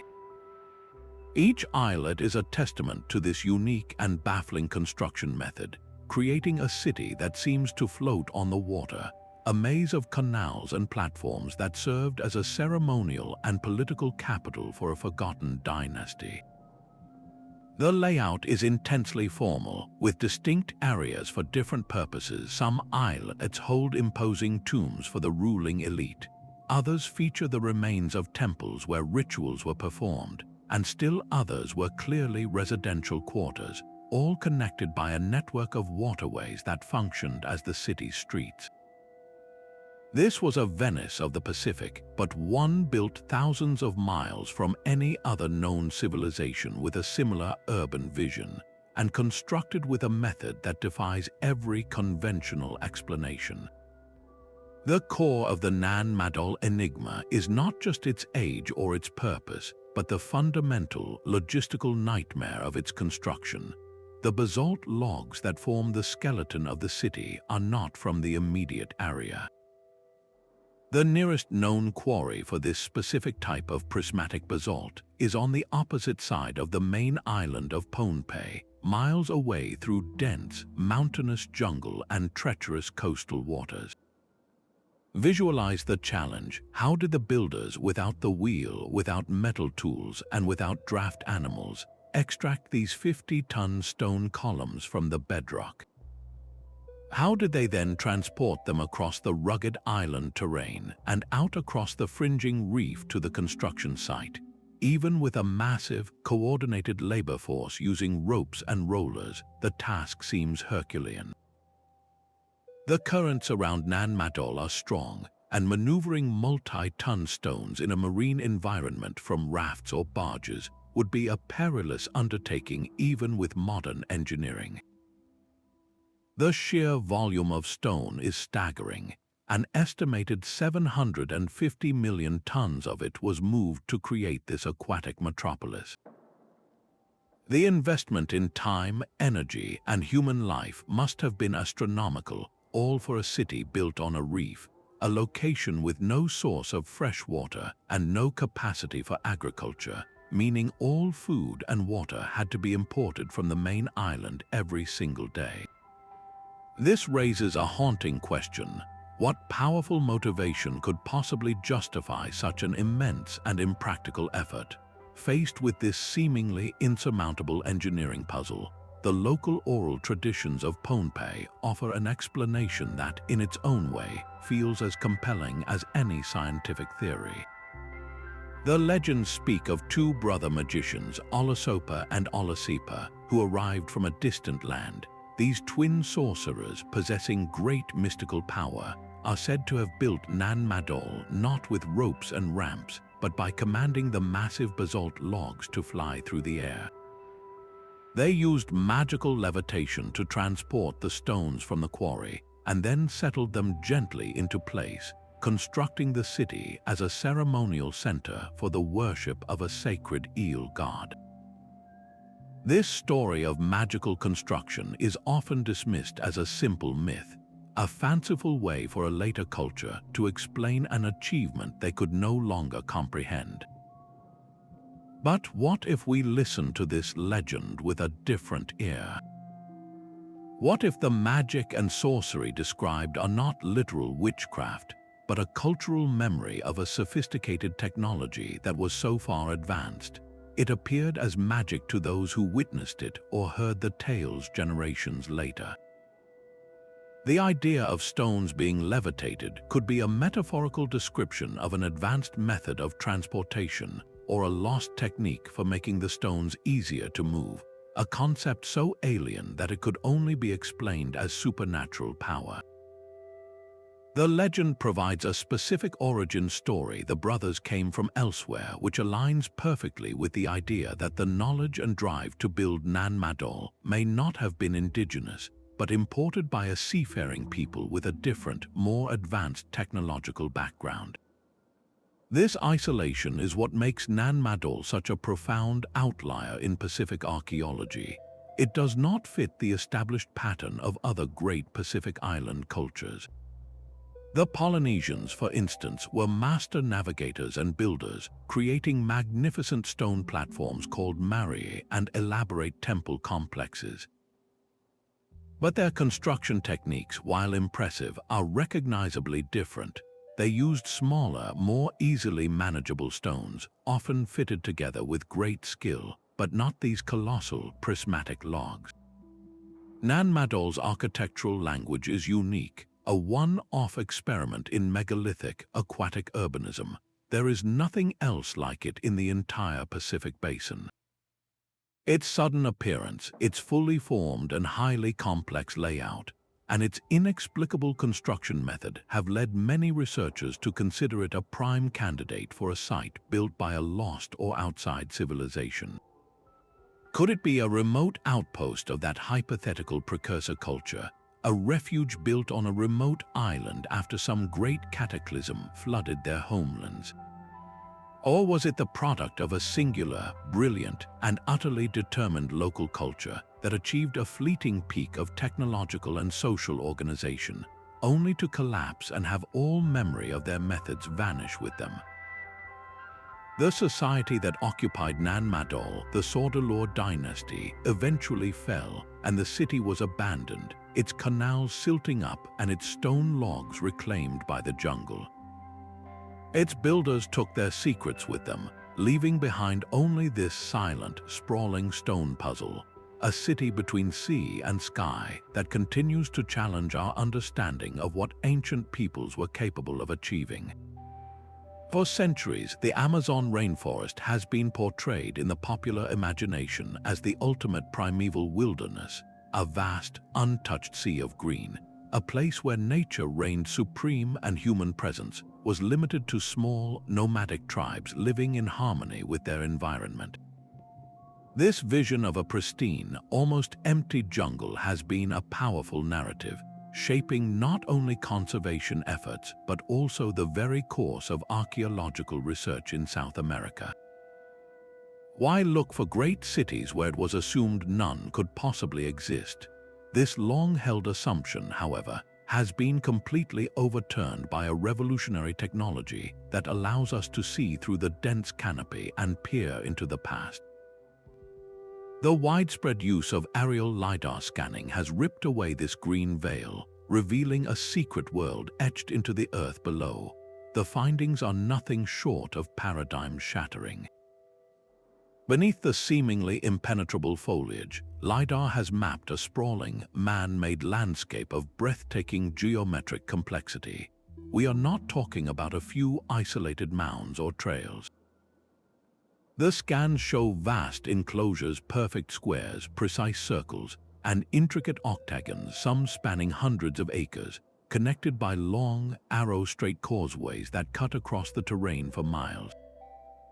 These are not random features. They are the unmistakable signature of a large, organized, and sophisticated society, one that possessed the manpower, the leadership, and the vision to reshape the very face of the Amazon over 2,000 years ago. The sheer scale and precision of these earthworks point to a level of social organization that was previously deemed impossible for the region. To create these structures, a society needs more than just a handful of people. It requires a coordinated labor force, likely numbering in the thousands, all working towards a common, long-term goal. This implies a form of social hierarchy, or at least a powerful, collective will. The geometric patterns themselves are the true head-scratcher. The consistent use of squares, circles, and octagons, and the way they are arranged in relation to one another, suggests a society with a sophisticated understanding of geometry and land surveying. This isn't the organic, haphazard growth of a village. This is deliberate, master-planned landscape architecture on a colossal scale. The straight roads connecting these enclosures indicate a network, a system of communication and transport that link different communities or ceremonial sites across a vast territory. This level of planning and engineering was simply not part of the accepted story of the ancient Amazon. For generations, archaeologists believed that the poor, acidic soils of the rainforest could never support the intensive agriculture needed to feed the large, settled populations required for such monumental projects. The discovery of these earthworks forces a complete rewrite of that narrative, proving that the ancient Amazonians were not passive inhabitants of the jungle, but active, brilliant managers of their environment. So what was the purpose of these enormous geometric shapes carved into the earth? Without written records, archaeologists are left to interpret the silent testimony of the soil, and several compelling theories have emerged. One prominent idea is that these enclosures were primarily ceremonial centers. The perfect geometric forms, so different from the chaotic curves of nature, may have been designed to create sacred spaces separate from the everyday world. They could have been used for rituals, gatherings, or astronomical observations, with the shapes themselves holding profound spiritual or cosmological significance. Another theory posits a more practical, defensive function. The earthworks often include deep ditches and tall embankments, features that would have been very effective at controlling access and protecting the inhabitants from rival groups. The geometric layout could have served as a kind of symbolic and physical fortification, demarcating a protected communal space. Perhaps the most revolutionary theory, however, links these structures to a revolutionary form of agriculture. Researchers have discovered that the areas surrounding these earthworks are often rich with terra preta, a mysterious, super-fertile, dark earth that is now believed to have been intentionally created by these ancient peoples. This suggests that these societies were not just building ceremonial centers, they were actively engineering their soil to be more productive. The geometric enclosures might have been part of a large-scale, integrated system of settlement, ceremony, and sustainable farming, a way of managing the land that allowed them to thrive in an environment we once thought was too challenging for complex civilization. The ultimate impact of this discovery is a fundamental reevaluation of the Amazon itself and the history of the entire New World. The long-held view of the rainforest as a pristine wilderness, a counterfeit paradise that limited human development, has been completely demolished. Instead, we now see a landscape that was profoundly shaped by human hands for millennia. The Amazon was not an empty green desert. It was a bustling, managed, and even urbanized environment, home to complex societies that developed their own unique and sophisticated ways of living within the tropical forest. These societies built not with stone, but with earth and wood, materials that eventually succumbed to the relentless humidity and vegetation, leaving behind only their most durable earthworks as clues.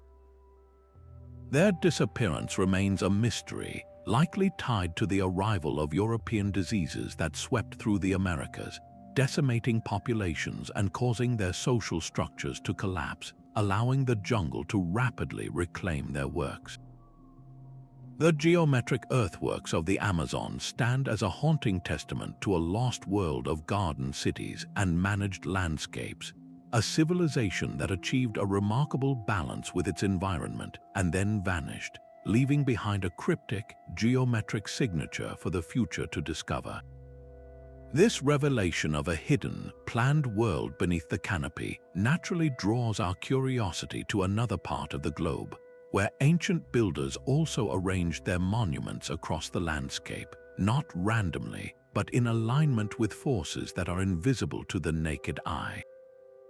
But let's shift our focus now from the geometric earthworks hidden beneath the jungle to a landscape that feels entirely different, yet holds a mystery of similar scale: the rolling green hills and misty moors of Great Britain.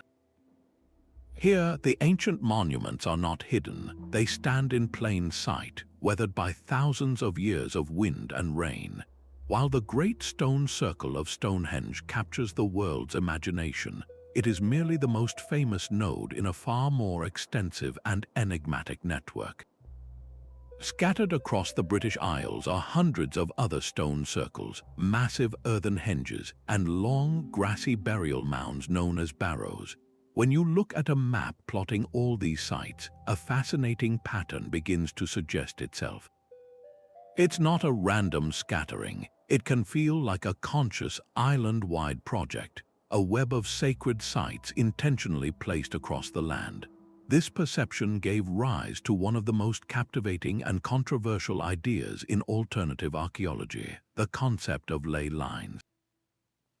The theory, first popularized in the 1920s by an amateur archaeologist named Alfred Watkins, proposes that these ancient sites are connected by straight, invisible lines of energy that crisscross the landscape.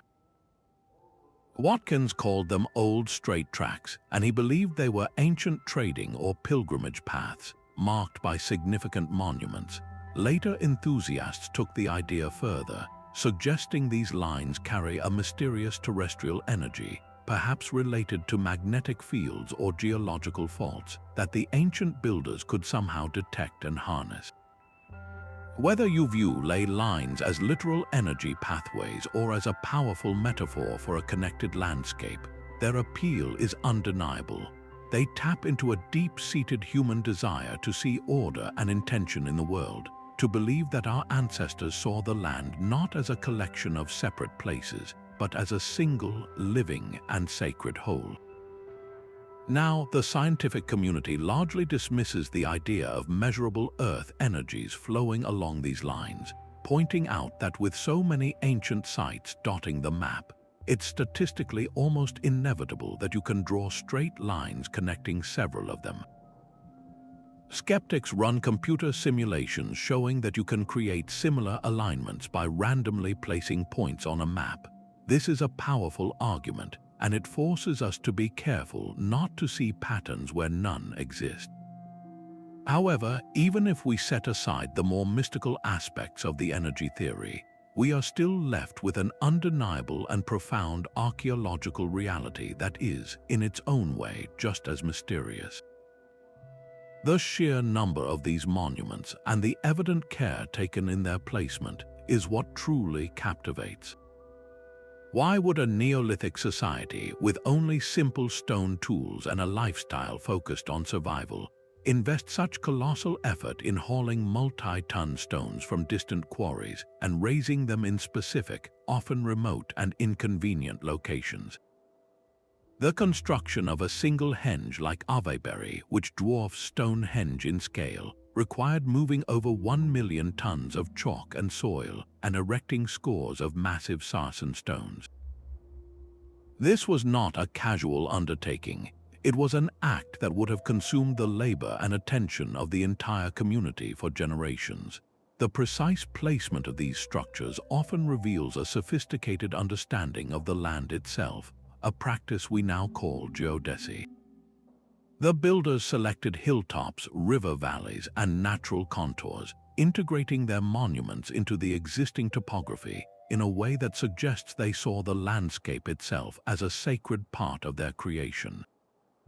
The alignment of many sites with solar, lunar, and stellar events, such as the winter solstice sunrise at Newgrange in Ireland or the major lunar standstill at the Callanish Stones in Scotland, proves they were also master astronomers. This was a society that read the sky and the earth with a fluency we can barely comprehend. So, if we strip away the unproven idea of energy lines, what are we left with? We are looking at the physical remnants of a massive, coordinated, and long-term project whose ultimate purpose is locked away in time. The cultures that built these circles and mounds, the Neolithic Britons and their Bronze Age successors, left us no written records. Their language, their names, their prayers all are silent. We can only interpret their world through the stones they left behind. This network of sites, often connected by ancient ridgeway paths that traverse the high ground, strongly suggests a unified cultural and spiritual belief system that spanned the entire island and persisted for millennia. It paints a picture of a society deeply connected to the cycles of nature, the movements of the heavens, and the spirit of the land.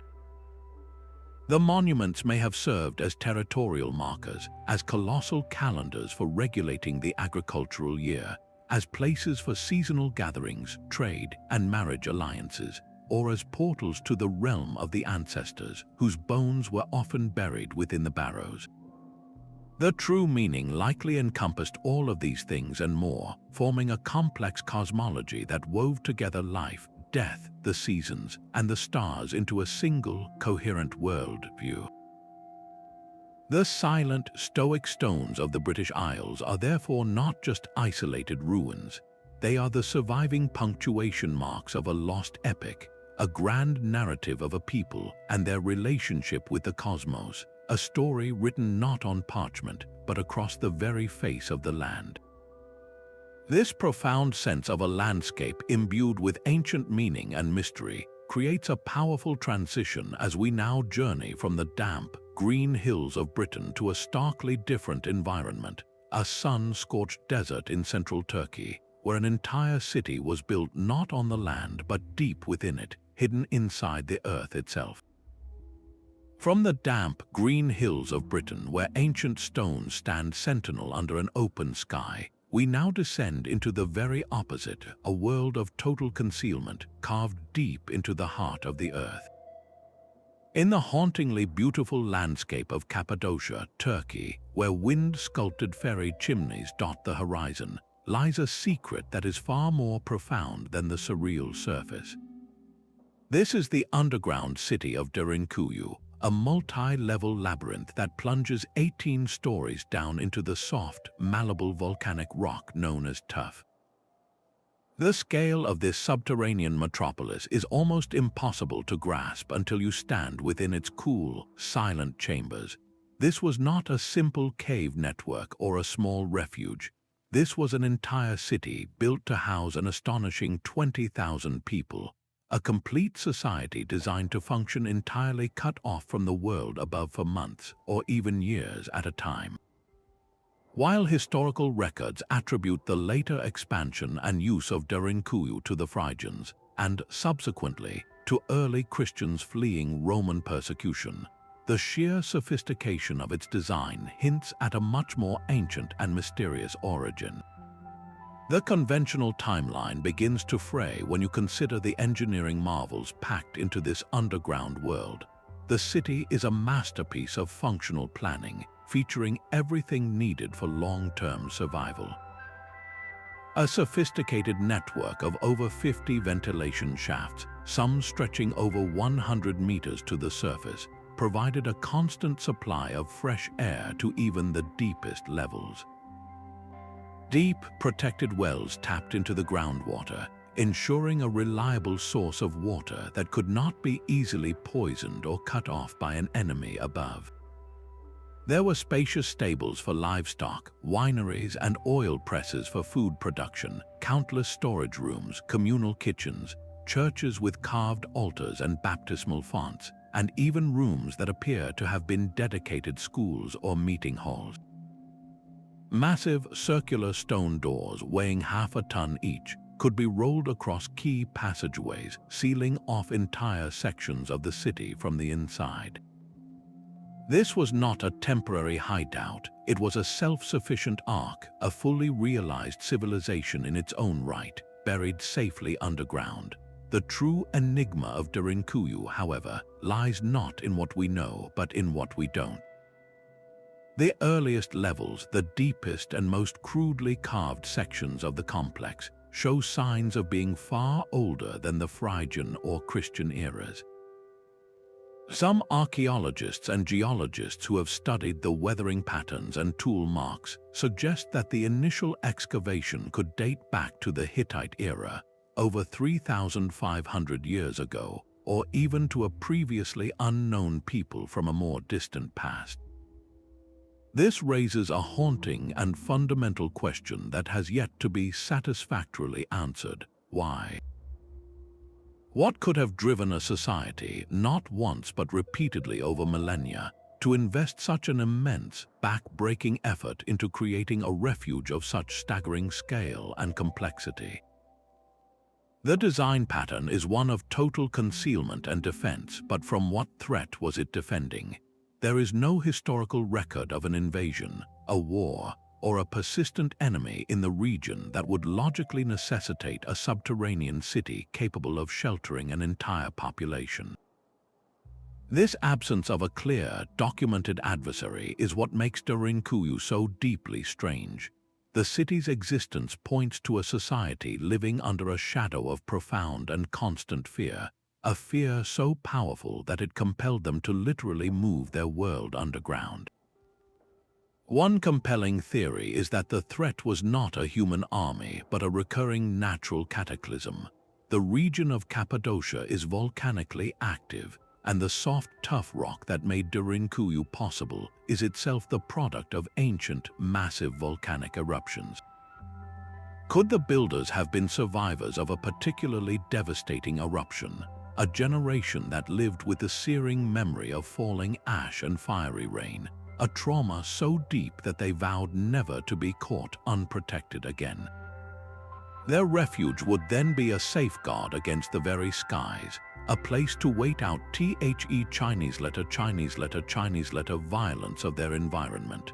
Another, more chilling possibility is that the knowledge of such a cataclysm was not born from recent memory, but was passed down as a warning from a much older, precursor civilization that had itself been nearly wiped out. This would align with the theory of a lost global culture that understood, perhaps from celestial cycles or geological signs, that their world was periodically subjected to catastrophic events. Derinkuyu, in this light, becomes a monumental insurance policy, a project spanning generations, built on the inherited fear of an apocalyptic event that could recur at any time. The silent, sprawling depths of Derinkuyu force us to consider that our ancestors may have been motivated by terrors we can scarcely imagine, leading them to create a hidden world whose original, urgent purpose is now lost to us, leaving only its incredible, empty chambers as a testament to their determination to survive at any cost. This profound mystery of a city built from fear prepares us for another revelation where a different force of nature, not fear but a lack of water, would peel back another layer of history to reveal a city that had been hiding in plain sight. Sometimes the most profound discoveries do not come from deep jungle expeditions or satellite surveys, but from the slow, relentless pull of a changing climate. In the Mula River of southeastern Spain, a region rich with the documented history of Roman conquest and Moorish influence, a severe and prolonged drought caused the water levels to drop to an unprecedented low. What emerged from the receding waters was not just mud and rock, but the ghostly outline of an entire city, a grid of stone foundations and walls that had been submerged and hidden for centuries. Initially, archaeologists assumed they had found a standard Roman settlement, perhaps a forgotten outpost or villa. The Romans were master builders and prolific colonizers, and their architectural footprint is found all across Europe. But as the excavation teams carefully brushed away the silt, a far more intriguing story began to surface.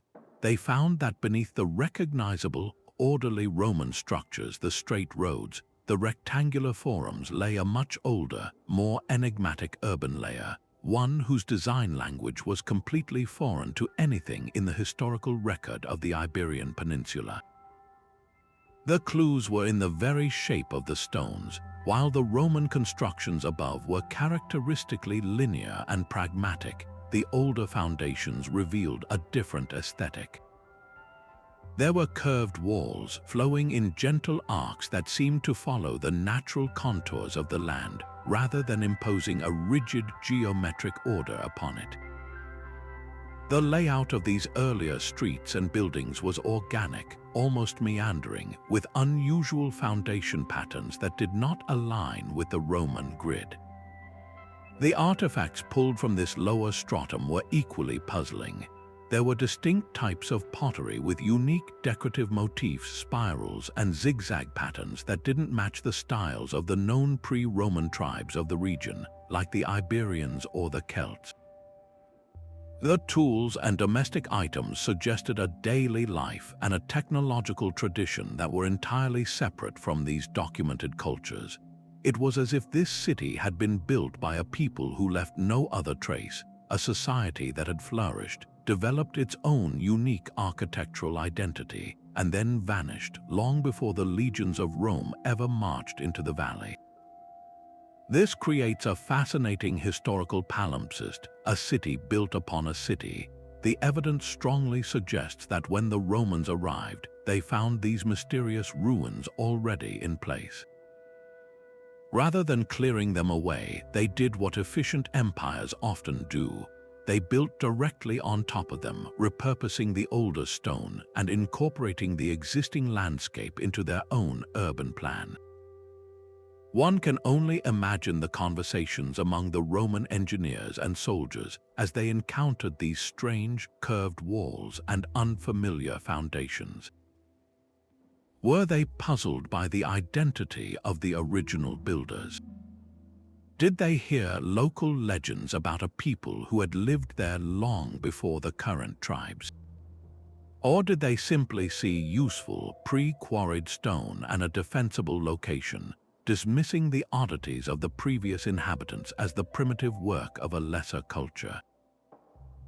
The Romans were meticulous record keepers, yet there is no known account in their histories that describes this particular settlement or its enigmatic predecessors. This silence is deafening. It means that even the famously administrative Romans either did not know who these people were or did not consider them significant enough to document, leaving their story to be erased by time and water. The ultimate significance of this re-emerged city in the Mula River is not just the discovery of another lost settlement, but the powerful reminder it offers about the incompleteness of our historical knowledge. Here in the heart of Europe, a continent whose history we have studied and chronicled for centuries, the Earth can still give up a secret that forces us to redraw the map of the past. We tend to think of history as a linear progression, one civilization neatly giving way to the next. But this Spanish ghost city reveals a different truth, that our past is a layered tapestry with missing threads, filled with gaps and silent intervals. Entire cultures can rise, build cities, develop complex social structures, and then fade away so completely that not even their name survives, their memory preserved only in the subtle curve of a wall foundation buried under a river and the dust of a later empire. This discovery is a humbling testament to the vast stretches of human experience that are lost to us, a single, silent chapter that has resurfaced to remind us that history is written not only by the victors, but also by the vanished. In the stark and rugged landscapes of what is now Western Iran, far from the well-trodden paths of the great Mesopotamian empires, archaeologists made a discovery that inverts one of our most fundamental ideas about ancient architecture. We are all familiar with the iconic image of the Ziggurat, a massive, stepped pyramid reaching for the heavens, a man-made mountain designed to bridge the gap between Earth and the realm of the gods. But in a secluded valley, researchers uncovered a complex that turns this concept literally on its head. Here, instead of soaring upwards, the sacred architecture plunges directly down into the earth. These are the so-called reverse ziggurats, a series of structures featuring meticulously carved, terraced levels that descend in ever-deepening squares or rectangles into the bedrock, creating a monumental staircase leading not to the sky, but into the dark, embracing body of the earth itself. At the very bottom of these inverted pyramids, explorers found carefully constructed chambers and what appear to be stone altars, suggesting that the deepest point was the focal point of the entire complex, the heart of its mystery. The profound strangeness of this design cannot be overstated. Across the ancient Near East, from Sumer to Babylon, the architectural impulse was overwhelmingly vertical. The ziggurat was a statement of ambition, a declaration that humanity could, through sheer effort, climb closer to the divine. It was a symbol of power, visible for miles across the flat plains, a constant reminder of a king's authority and a priesthood's connection to the celestial. This Iranian complex does the exact opposite. It is an architecture of introversion, of hiddenness. It does not dominate the landscape, it retreats from it. There are no known parallels to this design in the entire corpus of Mesopotamian or Persian architecture. It is a complete one-off, an architectural heresy that stands in silent defiance of everything we thought we knew about the region's spiritual expression. The builders left behind no inscriptions, no carvings of kings or gods, no tablets explaining their purpose. the site cannot be linked to any known kingdom, empire, or even a named tribal confederation. It is a cultural orphan, a masterpiece of engineering and design that appears to have sprung from a world so distinct it has left no other trace in the historical record. This radical inversion forces us to ask the most basic, yet most difficult question. What was the purpose of a temple built downwards? Several theories emerge, each pointing to a completely different understanding of the cosmos. The first, and perhaps most obvious, is that these were ritual centers dedicated to chthonic, or underworld deities. In many ancient belief systems, the earth was not just dirt and rock.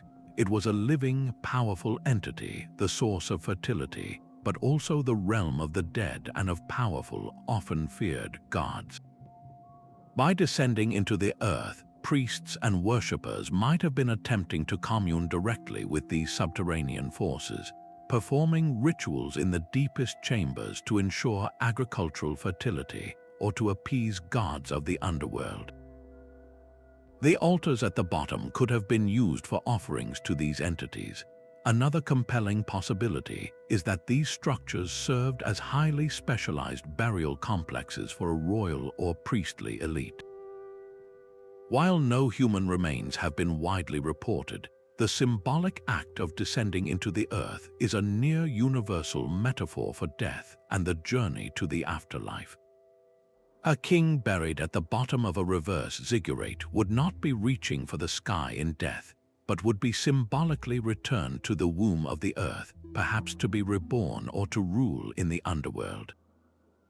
This would represent a starkly different funerary philosophy than that of the pyramid-building Egyptians. A third, more pragmatic theory suggests these structures were designed for protection, not from human armies but from the elements. The intense heat of the Iranian plateau could have made these subterranean enclosures naturally cool refuges for conducting rituals or storing sacred objects, a practical solution that then took on profound religious significance over time. Ultimately, the most powerful implication of the reverse ziggurats is cosmological. The people who built them clearly possessed a different spiritual compass. Their focus was not upward toward the sun and the stars, but downward into the dark, generative, and mysterious earth. This suggests a belief system where the primary source of divine power was not in the heavens but underfoot. The earth itself was their temple, and by digging into it, they were not hiding but seeking a more direct and potent connection to the sacred. This completely upends the narrative of ancient Near Eastern religion, opening a window into a lost school of thought, a parallel spiritual tradition that valued introspection and connection to the land over celestial ambition. It is a haunting reminder that for every dominant cultural narrative that makes it into the history books, there may have been dozens of other, equally complex worldviews that flourished in the shadows, leaving behind only the most enigmatic of ruins to testify to their existence.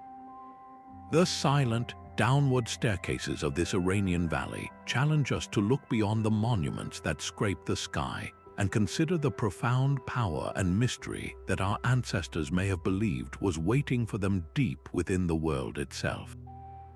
While the legendary cities of Mohenjo-Daro and Harappa often steal the spotlight when we talk about the Indus Valley civilization, there exists another site, a little less famous but infinitely more puzzling in its design. This is Dholavira, located in what is now modern-day India, and it presents a vision of urban planning so methodical, so deliberately structured, that it feels less like a city that grew over time and more like a grand philosophical idea rendered in stone and mortar.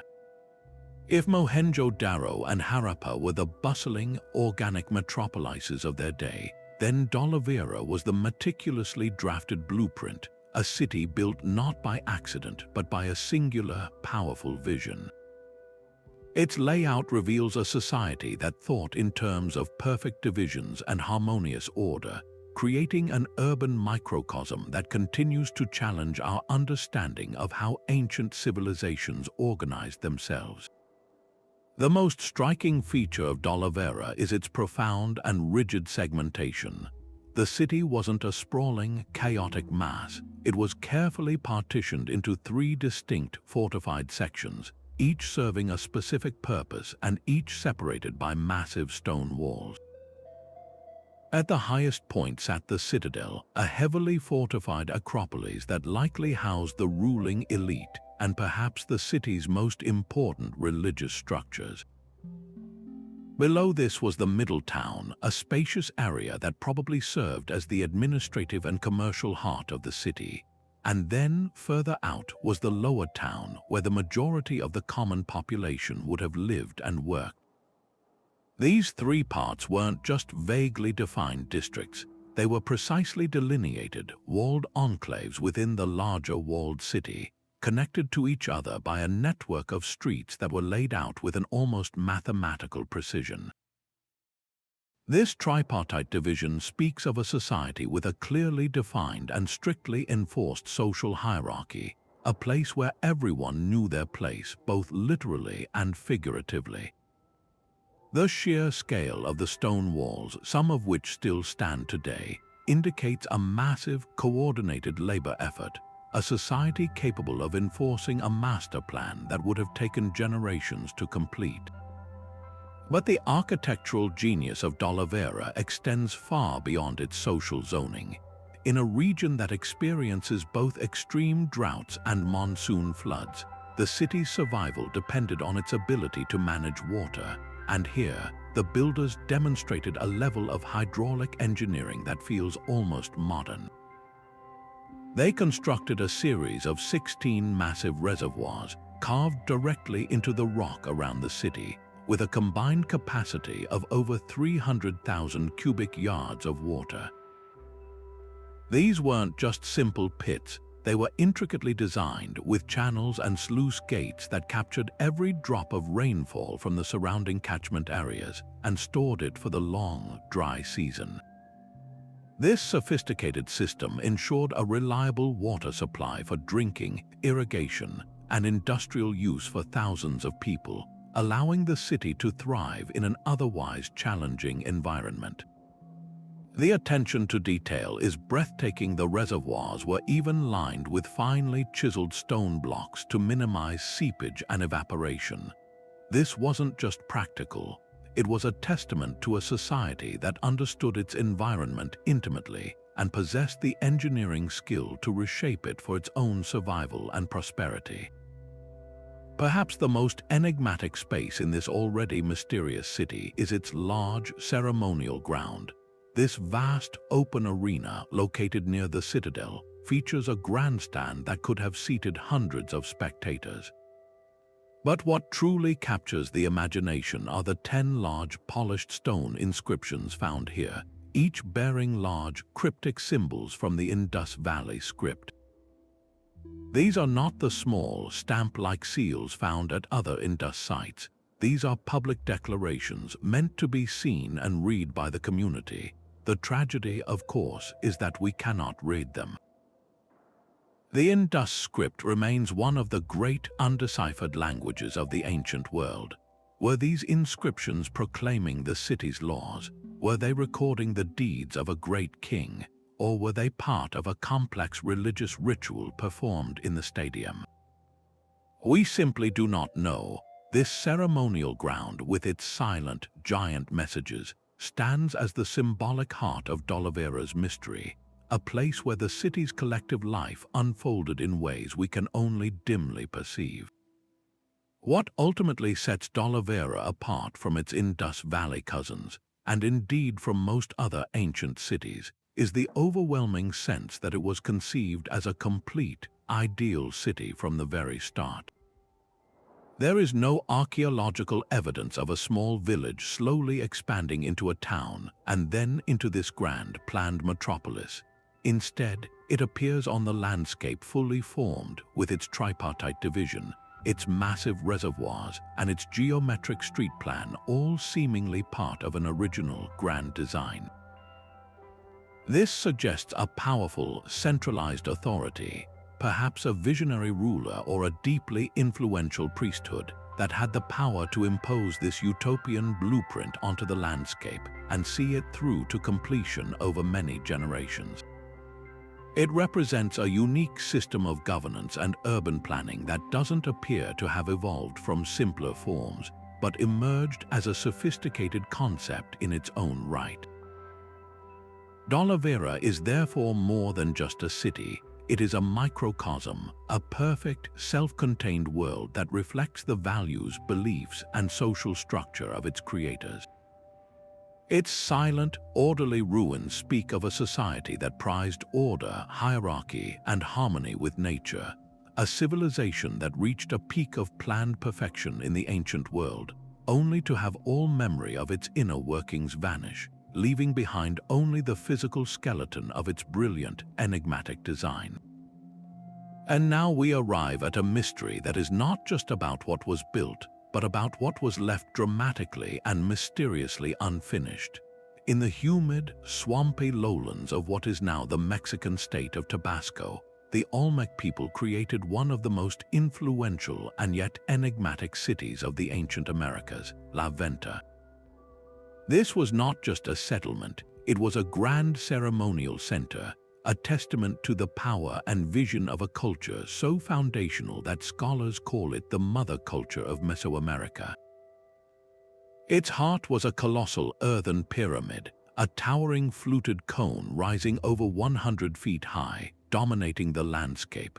Surrounding this great mound were elaborate plazas, intricate mosaic pavements made of carefully laid serpentine blocks, and several of the Olmec's most famous creations, the colossal stone heads. These massive, helmeted sculptures, carved from single blocks of basalt, each with its own distinct, almost world-weary expression, stand as silent, stoic guardians of a city whose story was cut short in the most puzzling way. For at La Venta, the archaeological record doesn't show a gradual decline, it shows a sudden, screeching halt. It is a place frozen in a moment of ambitious creation, a metropolis interrupted. Walking through the ruins of La Venta today, you can almost feel the ghost of that interruption. Archaeologists have uncovered a scene that speaks of a workday that never resumed. Stone tools, the chisels and hammers of the sculptors and builders, were found lying right where they were dropped, as if the workers had simply stepped away for a lunch break and never returned. Partially carved monoliths were abandoned in situ, their forms only partly emerged from the stone. Construction projects on smaller mounds and platforms were left incomplete, their final shapes never realized. This is the unique and haunting design pattern of La Venta, not one of completion and grandeur, but one of sudden, inexplicable cessation. It's a frozen snapshot, a time capsule of a civilization caught in a moment of crisis. Unlike a city that falls into ruin over centuries, where layers of collapse and rebuilding can be studied, La Venta offers a stark, single moment. It gives us an incredibly rare and intimate glimpse into the active process of ancient urban development, revealing not just the final product, but the very act of creation, and in doing so, it exposes the profound fragility that could underlie even the most powerful and established societies. This abrupt abandonment forces the central, haunting question: what could have caused the Olmecs to flee their great city so precipitously? The Olmecs themselves are a shadowy people. We have no deciphered records of their language, no king lists, no personal accounts of their history. Their origins are obscure, seemingly emerging fully formed with a complex society around 1500 years before the Common Era. So we are left to piece together the clues from the soil and the environment. One of the most compelling theories points to a dramatic and irreversible environmental change. The region around La Venta is a river delta, a landscape constantly shaped and reshaped by the powerful forces of water. Some geologists and archaeologists suggest that the course of the rivers upon which La Venta depended for transport, drinking water, and agriculture may have shifted catastrophically. A major flood, or a series of them, could have silted up their canals and farmlands, rendering the area uninhabitable. Alternatively, the very land itself might have been sinking, as often happens in delta regions, slowly turning the city into an uninhabitable swamp and forcing a planned but swift evacuation. Other theories look to human conflict or internal social collapse. Could La Venta have been attacked and sacked by a rival city-state or a new, invading people? While there is little direct evidence of a violent destruction, such as burned layers or masses of skeletons bearing weapon wounds, it remains a possibility. The abandonment could have been so swift that no battle ever happened within the city walls. Perhaps the threat was imminent and the population simply fled. Another, more subtle possibility is a profound religious or political crisis. The Olmec society was almost certainly a theocracy, ruled by a priestly elite who derived their power from a complex relationship with the gods and the cosmos. What if an astronomical event like a solar eclipse was interpreted as a terrible omen, a sign that the gods had rejected La Venta? Or what if the ruling dynasty lost its legitimacy, leading to a popular uprising or a civil war that caused the social fabric to unravel? The very tools left behind suggest that the people intended to return. They took their personal belongings but left behind the heavy, cumbersome instruments of their work, expecting to pick them up again. This detail makes a sudden, cataclysmic environmental event or an immediate, overwhelming threat the most likely culprit. A shock so severe it broke the will of a civilization to continue its most sacred project. The story of La Venta is therefore a double mystery. It is the enduring enigma of the Olmecs themselves, who they were, where they came from, and what their strange, sophisticated iconography truly means. And layered on top of that is the immediate mystery of their departure. The city's unfinished state makes it uniquely poignant. We are not looking at a dead city, but a city that was alive one day and abandoned the next. Its silent, half-carved stones and abandoned tools are a powerful reminder that the march of civilization is not a steady, inevitable progression. It is a story of fits and starts, of grand visions and sudden, unforeseen endings. The Olmecs bequeathed their artistic styles, their architectural forms, and likely their religious concepts to all the cultures that followed in Mesoamerica, from the Maya to the Aztecs. But at La Venta, they also left behind a warning about the precariousness of human achievement, a testament written not in completed monuments, but in the poignant silence of work left undone. From the unfinished dream of La Venta, we travel now to a legend made real, a story that for centuries was whispered on the desert winds as a cautionary tale before it was ever touched by an archaeologist's trowel.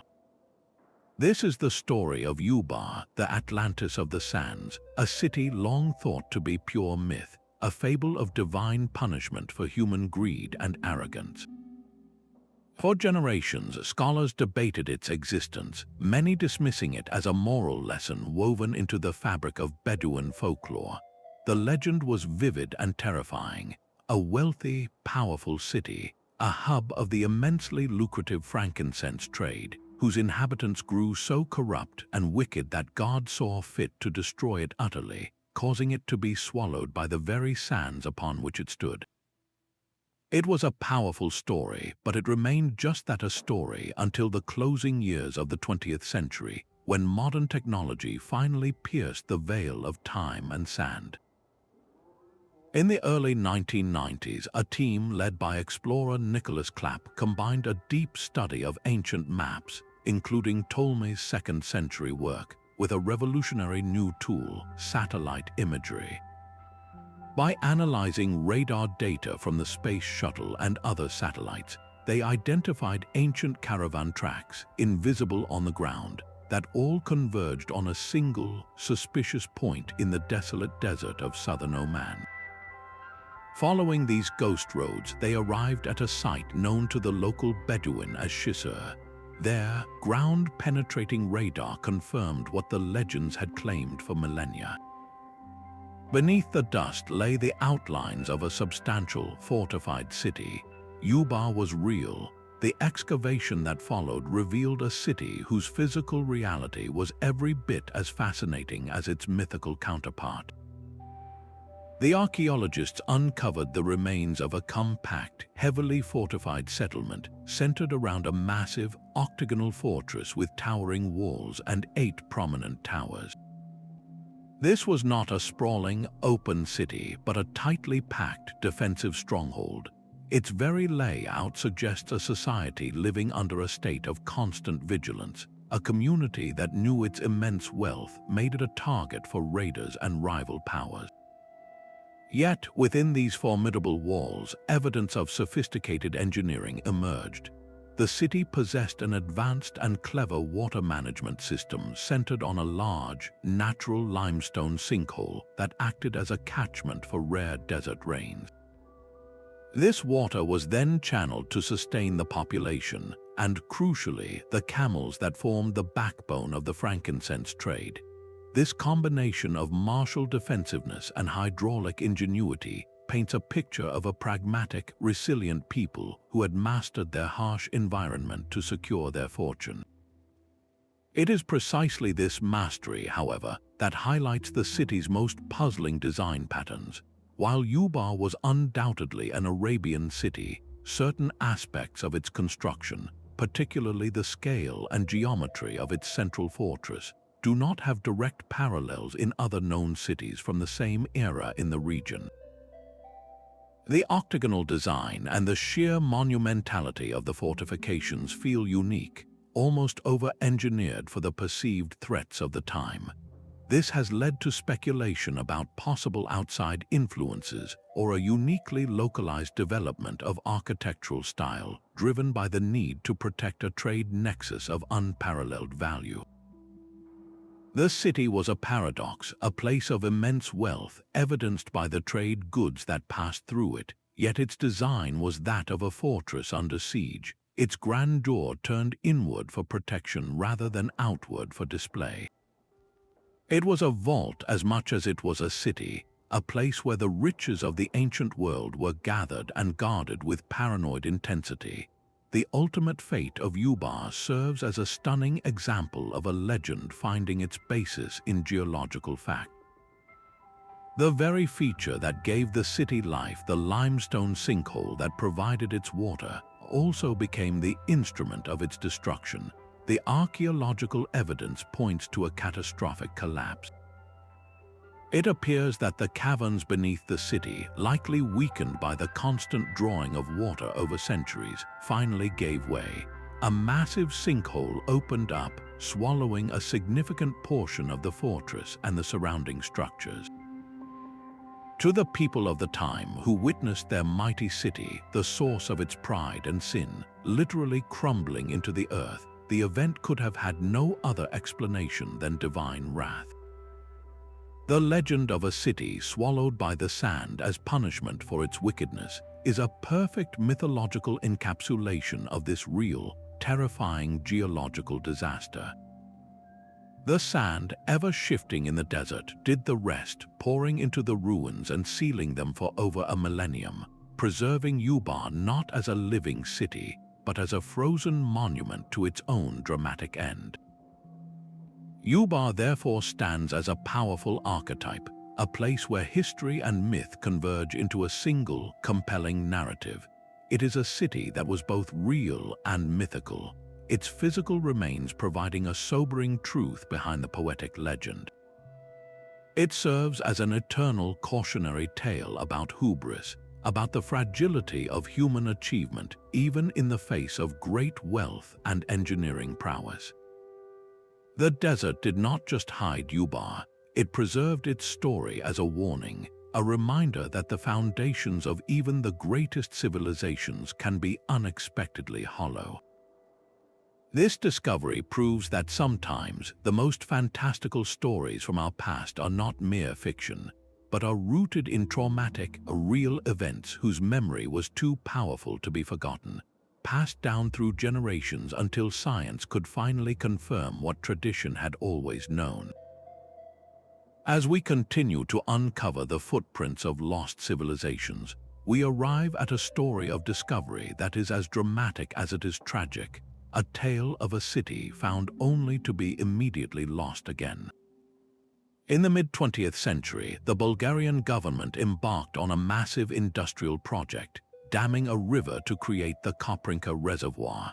As the waters began to rise, flooding the valley, they submerged not just fields and forests, but an archaeological sensation, the complete, preserved ruins of an ancient Thracian capital, the city of Southopolis. For decades, it had been nothing more than a name in Greek histories, a place of legend. Now it was laid bare for archaeologists in a frantic, last-minute excavation before the reservoir claimed it forever. The city they uncovered was a revelation not just for its preservation, but for its radical design. In a classical world dominated by the right angles of Greece and Rome, Southopolis was a perfect circle. Its urban plan was a stunningly unique vision, a series of concentric rings with radial streets emanating from a central hub like the spokes of a wheel, all centered around a grand royal palace and an imposing temple complex. This was not a city that grew organically. It was a city that was willed into being, a single, cohesive architectural statement carved into the landscape. The circular form is so alien to the linear grids we associate with ancient urban planning that it forces us to reconsider everything we thought we knew about the Thracians. Greek historians often portrayed them as fierce but disorganized barbarian tribes, a warrior culture of little sophistication. The perfect geometry of Southopolis demolishes that biased view, revealing a people with a powerful central authority, sophisticated engineering skills, and a unique, deeply symbolic worldview. The circular layout of Southopolis was far more than an aesthetic choice. It was a profound expression of Thracian cosmology, a physical model of their universe. For many ancient cultures, the circle was the ultimate symbol of perfection, eternity, and the cyclical nature of life, death, and the seasons. By building their capital in this shape, the Thracians were likely creating a sacred microcosm, a city that mirrored their understanding of the cosmos itself. The radial streets flowing from the central palace temple complex can be seen as pathways connecting the earthly realm of the king, who may have been viewed as a divine intermediary, to the outer circles of the city where the artisans, soldiers, and merchants lived and worked. This design organized society into a clear hierarchical structure, all oriented around a spiritual and administrative core. It also had powerful practical advantages. A circular, walled city is more defensible than one with many corners, as it eliminates blind spots and allows defenders on the walls to cover each other more effectively. The uniform layout would have also made the city easier to navigate and administer, with everyone and everything connected directly to the center of power. This fusion of the spiritual and the practical is the mark of a mature and confident civilization, one that knew how to encode its most fundamental beliefs directly into the streets and walls of its greatest city. The tragedy of Southopolis is that its incredible preservation came at the cost of its permanent obscurity. The very act of submerging the city under the reservoir's waters created a unique kind of time capsule. While the rising water displaced the people who lived in the modern valley, it encased the ancient stone foundations in a layer of protective silt, shielding them from the plow, from later construction, and from the eroding effects of wind and sun. What lies beneath the reservoir is not a ruin picked over for centuries, but a near-perfect archaeological snapshot of a Thracian capital frozen at its peak. It is a complete urban plan, offering a level of detail about Thracian daily life, architecture, and social structure that we simply cannot get from looted or rebuilt sites. This makes its loss to the water an incalculable blow to history. We can study it through the records of that hurried excavation, but we can no longer access it, a frustrating paradox where a civilization was perfectly preserved only to be placed forever out of reach, a ghost city sleeping on the bottom of a man-made lake. The story of Suthopolis is ultimately a poignant reminder of how much history has been lost simply because the voices of certain cultures were not the ones that wrote the history books. The Thracians were a formidable and wealthy people, famous in the ancient world for their goldsmithing and their fierce cavalry, but they were gradually absorbed and assimilated by the expanding Roman Empire and later by migrating Slavic peoples. Their language vanished, their distinct cultural identity faded, and their cities were buried or built over. Without the accidental discovery prompted by the dam project, we might never have known the true sophistication of their urban vision. Suthopolis stands as a powerful testament to a forgotten people, a civilization that developed its own indigenous form of urbanism, completely independent of the Greco-Roman model that would come to dominate European history. Its circular streets are not just a curiosity, they are a silent challenge, an invitation to imagine the countless other worldviews and architectural traditions that have been erased by time, conquest, and the relentless march of progress. This theme of a brilliant culture disappearing almost without a trace creates a perfect bridge to our next destination, where another legendary city, long dismissed as a mere folktale, was finally unearthed not by design, but through a combination of stubborn legend and sheer, blind luck deep in the heart of a Central American jungle. The legend of a gleaming white city hidden deep within the impenetrable Mosquisha jungle of Honduras is the kind of tale that fueled the dreams of conquistadors and adventurers for more than 500 years. Local indigenous stories spoke of a Ciudad Blanca, a place of immense wealth and a towering statue of a monkey god, a metropolis so sacred and powerful that it was abandoned to the jungle by its inhabitants to protect it from the greed of outsiders. For generations, explorers would vanish into the dense, snake-infested wilderness lured by this siren song, only to return empty-handed or not return at all. It became the stuff of myth, a Central American El Dorado, widely dismissed by mainstream archaeologists as a romantic fantasy. That is, until the year 2012, when a team of scientists and filmmakers, equipped with a revolutionary piece of technology, decided to look at the jungle not through the tangled undergrowth, but from the sky above, and in doing so, turned a centuries-old legend into a stunning archaeological reality. The key to this monumental discovery was the same technology that has revolutionized our understanding of ancient landscapes from Cambodia to the Amazon, LiDAR. By mounting a laser scanner on a small plane, the team was able to digitally strip away the incredibly dense canopy of the Mosquisha, one of the most forbidding and least explored rainforests in the world. What the lasers revealed on their screens was nothing short of breathtaking. Beneath the green veil lay the unmistakable, geometric imprint of a human hand. The scans mapped out a large, complex urban settlement, far more extensive than anyone had dared to hope. They showed wide, engineered plazas, massive earthworks, and a network of terraces and irrigation channels that spoke of a sophisticated society capable of reshaping its environment.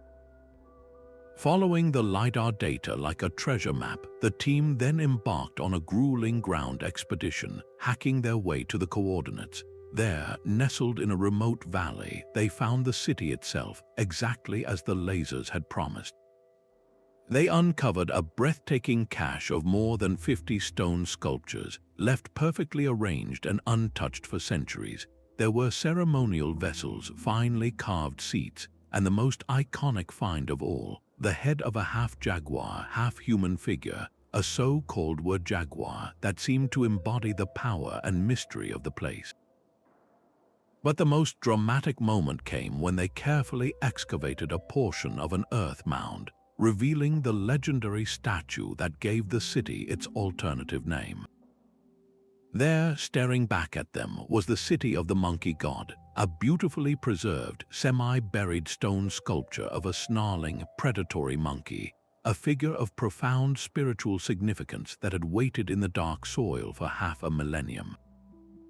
What makes the White City, or as researchers now call it, the settlement of the monkey god, so profoundly significant is that it is not simply a lost Mayan outpost or a distant cousin of the Aztec world.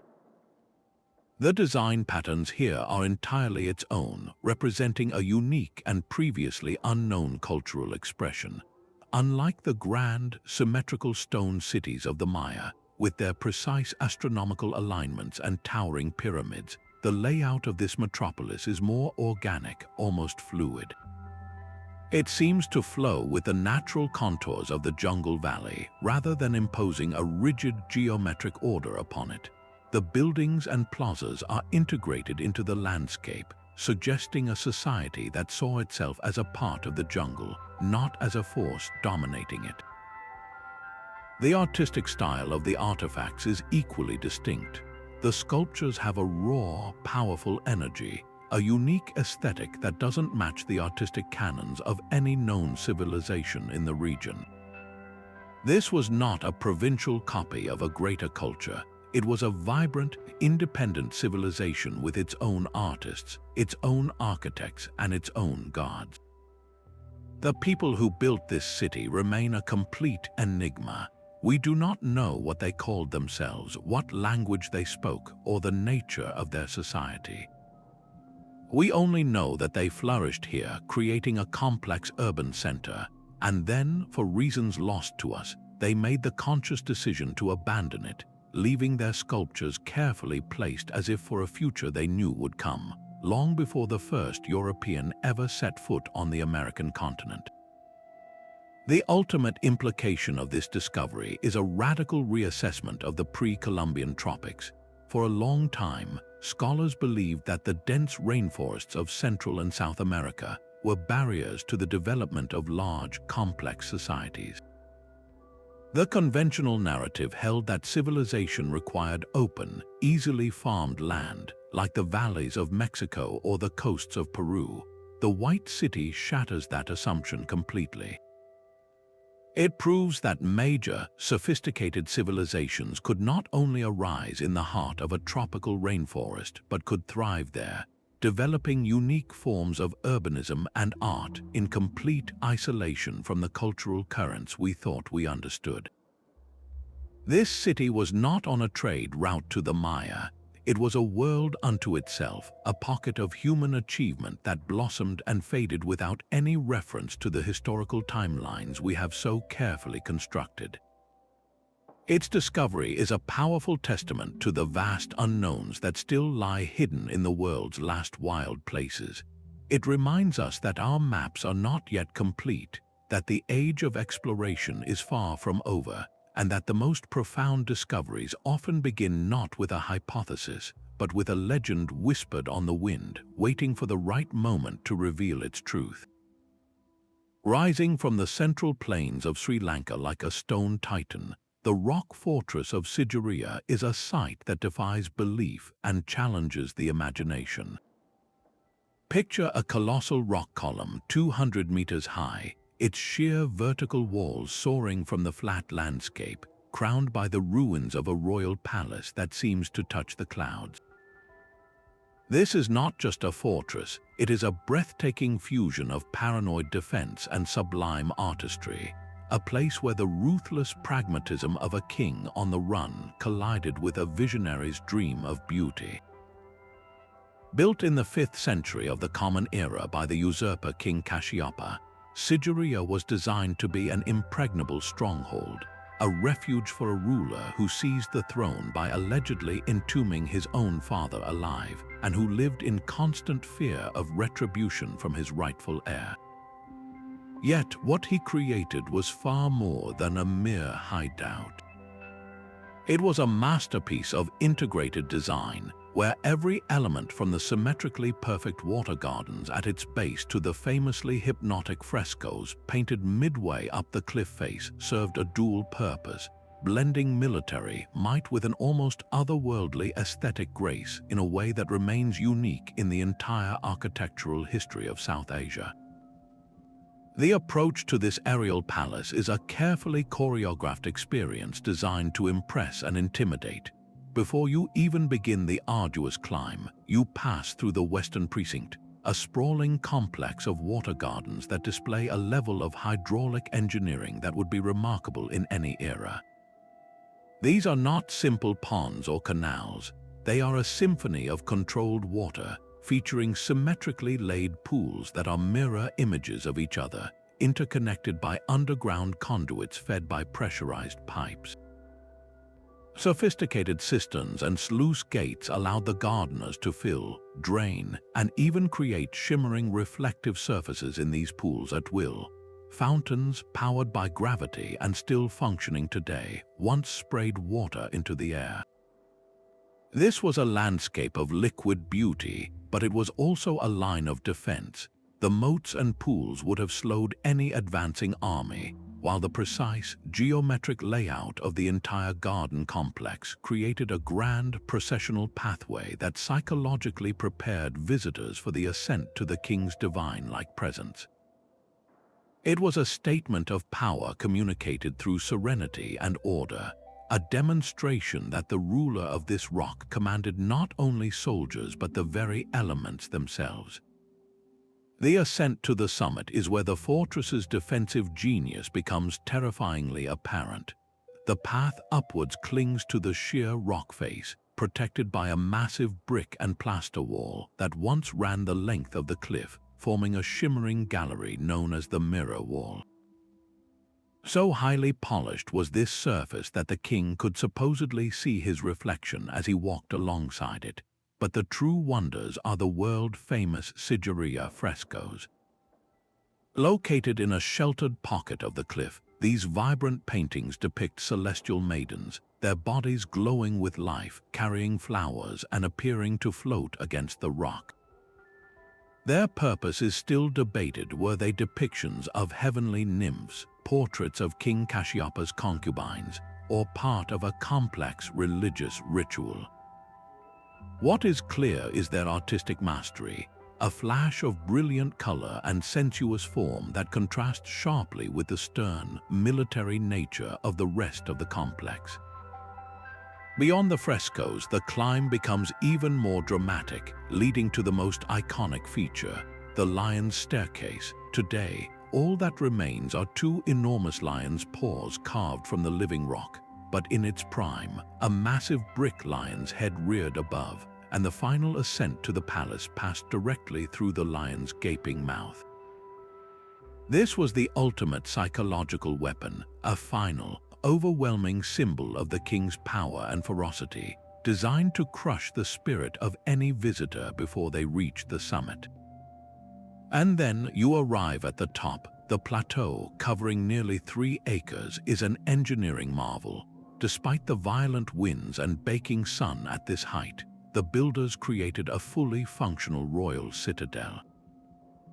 They leveled the summit and constructed a luxurious palace with audience halls, residential quarters, and a throne, all while solving the critical problem of water. They carved enormous, plaster-lined reservoirs directly into the rock, with a capacity of thousands of gallons, capable of collecting and storing monsoon rain to sustain the court through the long dry season. The logistics of hauling all the necessary building materials, bricks, timber, plaster, and the royal treasures up this 200-meter vertical cliff are almost incomprehensible. It would have required a massive, highly organized workforce, intricate scaffolding, and an unwavering will.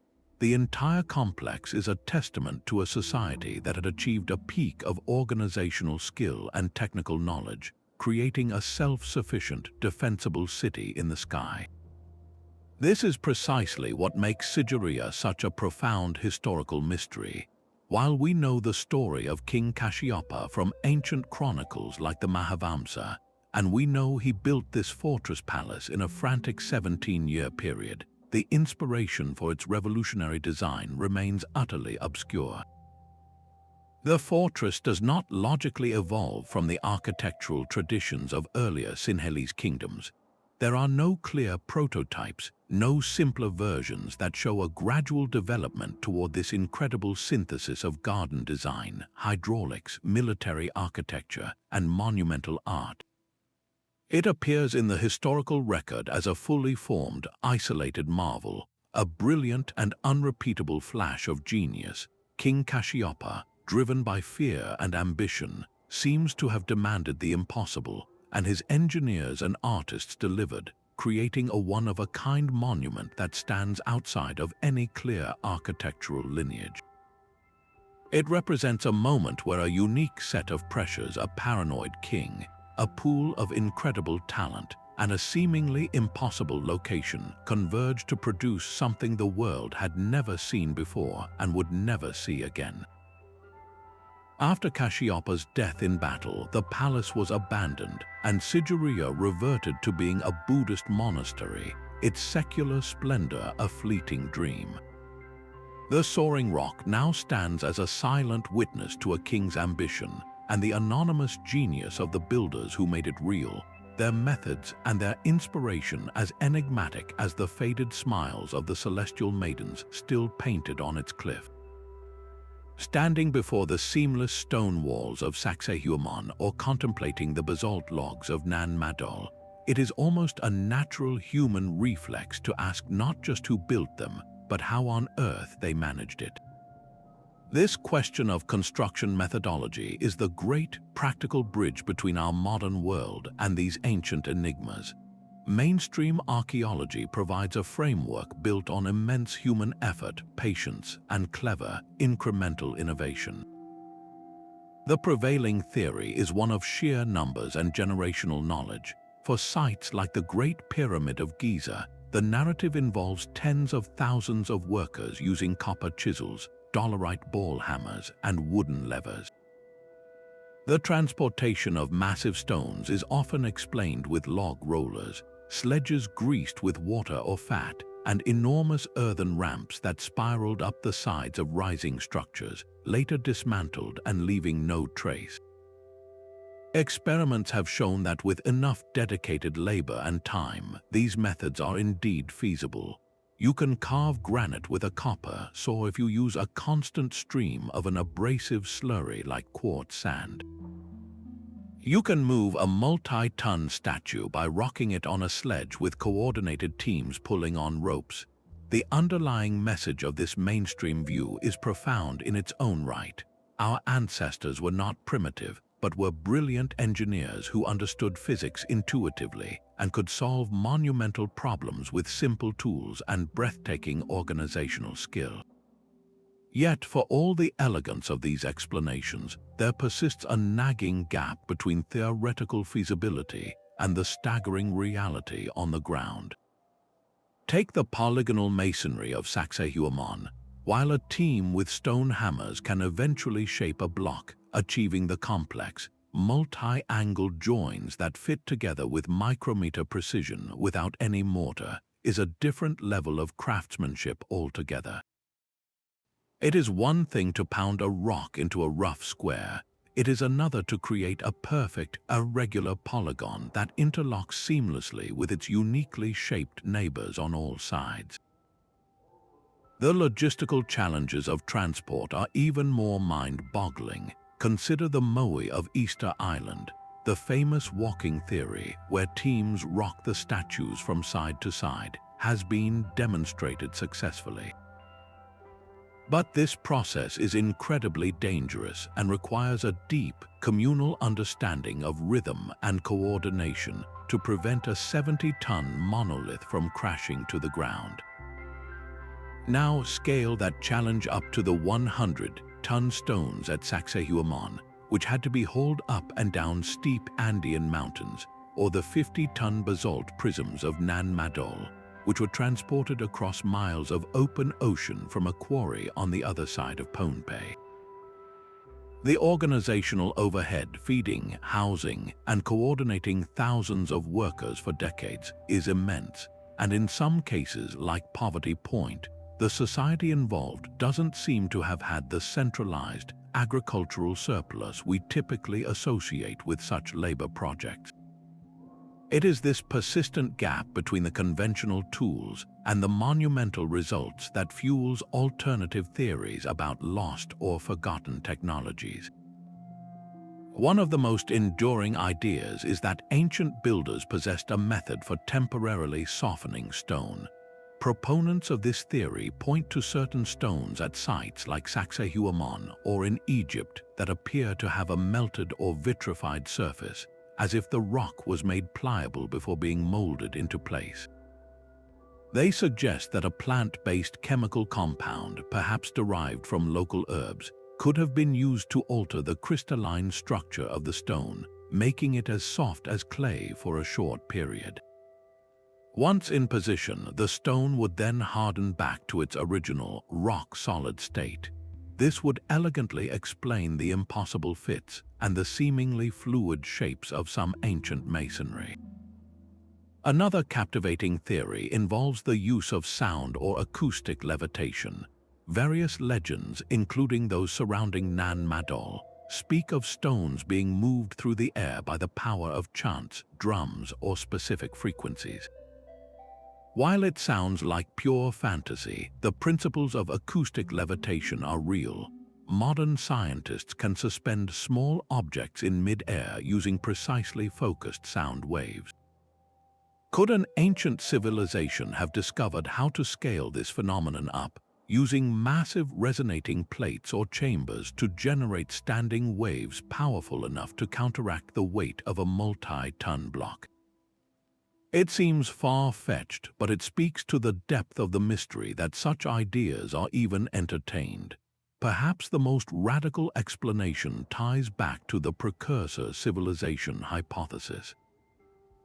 If a sophisticated, global culture did exist and was largely lost to a cataclysm, then these unexplained cities might not represent independent inventions, but the work of survivors using remnants of that lost world's technology. This would account for the sudden appearance of fully formed, advanced techniques in isolated locations. The perfect stonework, the celestial alignments, and the monumental scale could all be fragments of a unified, higher technological standard that was later diluted and forgotten. In this view, the builders of these sites weren't starting from scratch. They were working from a faded blueprint, attempting to replicate the glory of their ancestors with diminished tools and knowledge. The mainstream archaeological community rightly demands hard evidence for such claims, pointing out that no such advanced tools or machinery have ever been found.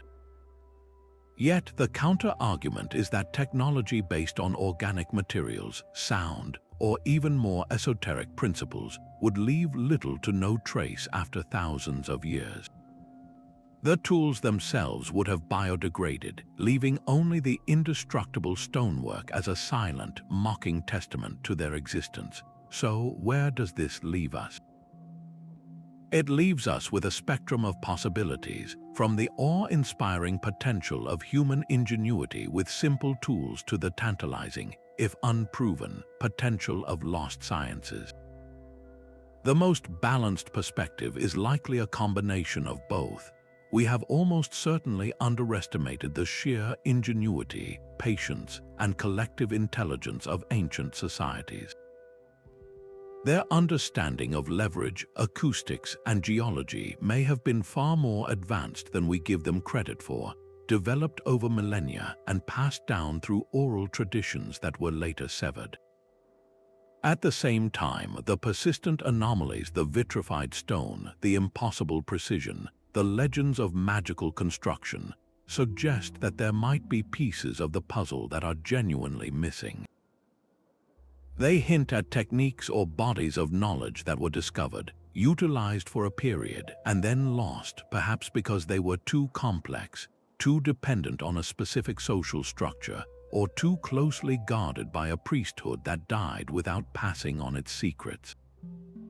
The silent stones do not yield their answers easily, and the mystery of their creation only deepens the profound respect we must have for the ancient world, a world that may have been far more technologically and spiritually sophisticated than our history books have ever dared to suggest. Perhaps the most haunting question we can ask about these lost metropolises is not how they were built, but why they were left behind. Across the globe, from the mighty mounds of Cahokia to the desert fortress of Gonur Depe, a common, chilling thread emerges, the story of a city's end. These are not tales of gradual transformation where one culture seamlessly evolves into the next. These are narratives of abandonment where streets fall silent and grand plazas are reclaimed by earth and jungle, leaving behind a frozen moment in time. The reasons for these vanishing acts are as complex and varied as the cities themselves, a tangled web of environmental pressures, social upheavals, and sometimes mysteries that refuse to yield their secrets. By using the tools of modern science, paleoclimatology to read ancient weather patterns, archaeology to sift through the layers of collapse, and sociology to model human behavior, we can begin to piece together the possible scenarios that led to these dramatic ends, and in doing so, we hold up a mirror to our own civilization, revealing the profound vulnerabilities that lie at the heart of any complex society. One of the most powerful and recurring culprits in these ancient cold cases is a changing climate. Imagine the thriving city of Cahokia, its population swelling to 20,000 people, all dependent on a thriving agricultural system based on maize. Now imagine a subtle but relentless shift in weather patterns. Paleoclimatologists studying tree rings and ice core samples have found evidence that during the city's decline, the region experienced a period of cooler, wetter conditions. This might sound beneficial, but for a society dependent on a specific growing season, even a slight cooling can lead to shorter summers, late frosts, and repeated crop failures. A few bad harvests in a row can strain the social fabric to its breaking point. The centralized authority that organized the mound building and ceremonies would have lost its legitimacy if it could no longer ensure the people's basic survival. Similarly, the great city of the Maya in Mesoamerica likely faced a combination of intense drought and deforestation. As they cleared more land for agriculture to feed a growing population, they reduced the forest's ability to retain moisture, creating a feedback loop that led to catastrophic soil erosion and water shortages. The inscriptions on their monuments tell of kings performing rituals to bring rain, a desperate attempt to hold onto power in the face of an environmental crisis they could no longer control. In these cases, the city didn't fall to an invading army. It withered from within as the ecological foundation upon which it was built slowly crumbled away. Yet, environmental change alone is rarely a sufficient explanation. It often acts as a trigger, exacerbating pre-existing social and political tensions. A society is a complex system, and when stress is applied, its weaknesses become glaringly apparent. Take the case of the Oxus civilization at Gonur Depe. This sophisticated trading culture in the Karakum Desert relied on a delicate network of canals to bring water from a distant river. If the climate became more arid, or if the river's course shifted even slightly, their entire agricultural base would have collapsed. But why did they vanish so completely, leaving no clear cultural descendants? The answer may lie in their dependence on long-distance trade. Gonur Depe was a hub connecting Mesopotamia, the Indus Valley, and Central Asia. If political unrest or environmental collapse disrupted those trade routes in multiple directions simultaneously, the city's economic lifeblood would have been cut off. The ruling elite, whose power was derived from controlling this trade, would have seen their influence evaporate. In such a scenario, the social contract that held the city together, the commoners working for the elite in exchange for protection and goods, would have shattered. People would have had no reason to stay and maintain the complex irrigation systems or defend the city walls. They likely simply dispersed, breaking into smaller, mobile groups and returning to a simpler way of life, their urban identity dissolving back into the desert sands from which it came. In other instances, the abandonment feels more deliberate, almost ritualistic. Consider the White City of Honduras or Mahandra Parvota in Cambodia. These cities were not slowly worn down by time. They were surrendered to the jungle with an eerie sense of finality. At the White City, the beautiful stone sculptures were found carefully arranged, not scattered or looted, as if placed for safekeeping. There is no evidence of invasion or violent destruction. This suggests a societal decision to leave, perhaps driven by a powerful religious prophecy or a collective understanding that the city's time was over. The jungle was not an enemy to be fought, but a sacred shroud to be accepted. Similarly, the LiDAR maps of Mahandra Parvota show a perfectly planned city that was never fully built out. It's as if the grand blueprint was laid down, a few core structures were raised, and then the project was simply halted. Was there a schism in the ruling priesthood? Did an oracle deliver a bad omen? Or did the people simply decide that the immense effort of maintaining such a rigid, geometric city in the jungle was no longer worth the cost? In these cases, abandonment becomes a conscious act, a choice to walk away from a grand vision, allowing nature to reclaim the site and preserve its secrets for a future age. And then there are the sites that offer no clear answers at all, the true enigmas that stubbornly resist all our theories. Gonur Depe once again stands as a prime example. We can speculate about climate and trade, but the archaeological record shows no layer of ash from a great fire, no mass graves from a plague, no caches of weapons from a final, desperate battle. The city was simply left. The same is true for the incredible polygonal walls of Saxehuaman. Why would the Inca or their mysterious predecessors go to such unimaginable effort to create an indestructible fortress, only to abandon it? There is no evidence it was ever besieged or violently taken. It stands as a monument to a power that no longer had a purpose, a solution to a problem that vanished. These complete mysteries are perhaps the most unsettling of all. They force us to confront the limits of our knowledge and to accept that some stories are simply lost. The reasons for their abandonment could be as unique and complex as a forgotten religious reformation, a devastating pandemic that left no skeletal trace, or a slow, generational loss of faith in the institutions that built the city in the first place. The silence of these ruins is a humbling reminder that the past does not always yield its secrets, and that the rise and fall of a civilization can sometimes be a quiet, inexplicable event. Ultimately, the study of these ancient abandonments is not merely an academic exercise. It is a profound lesson in the fragility of human achievement. Every one of these cities represents a peak of human endeavor, a concentration of knowledge, art, power, and communal spirit. Yet they all, without exception, eventually fell. Their stories tell us that no society, no matter how grand or seemingly permanent, is immune to collapse. The vulnerabilities are always there, often embedded in the very structures that make the society successful.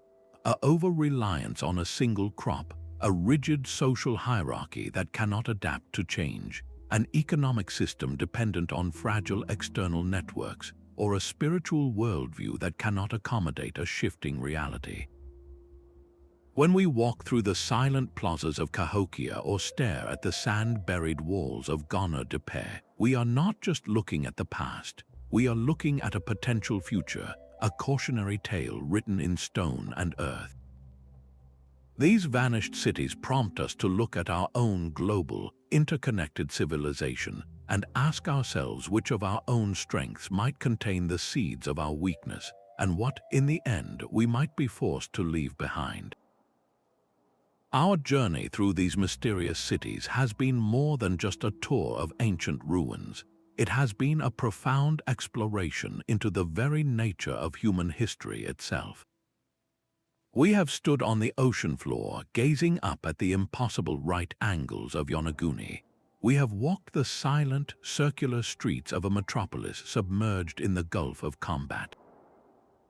We have seen the rigid, geometric grids of Mahandra Parvota revealed by laser technology from beneath a blanket of jungle, and we have traced our fingers over the seamless, polygonal stones of Saxehuaman, stones that fit together with a precision that defies our understanding of ancient tools. From the earthen spirals of poverty point to the celestial city of Caral, from the gravity-defying cliffs of Bandiagara to the enigmatic Moai of Easter Island, a consistent and startling theme has emerged. These are not simply older versions of the civilizations we know. They are different.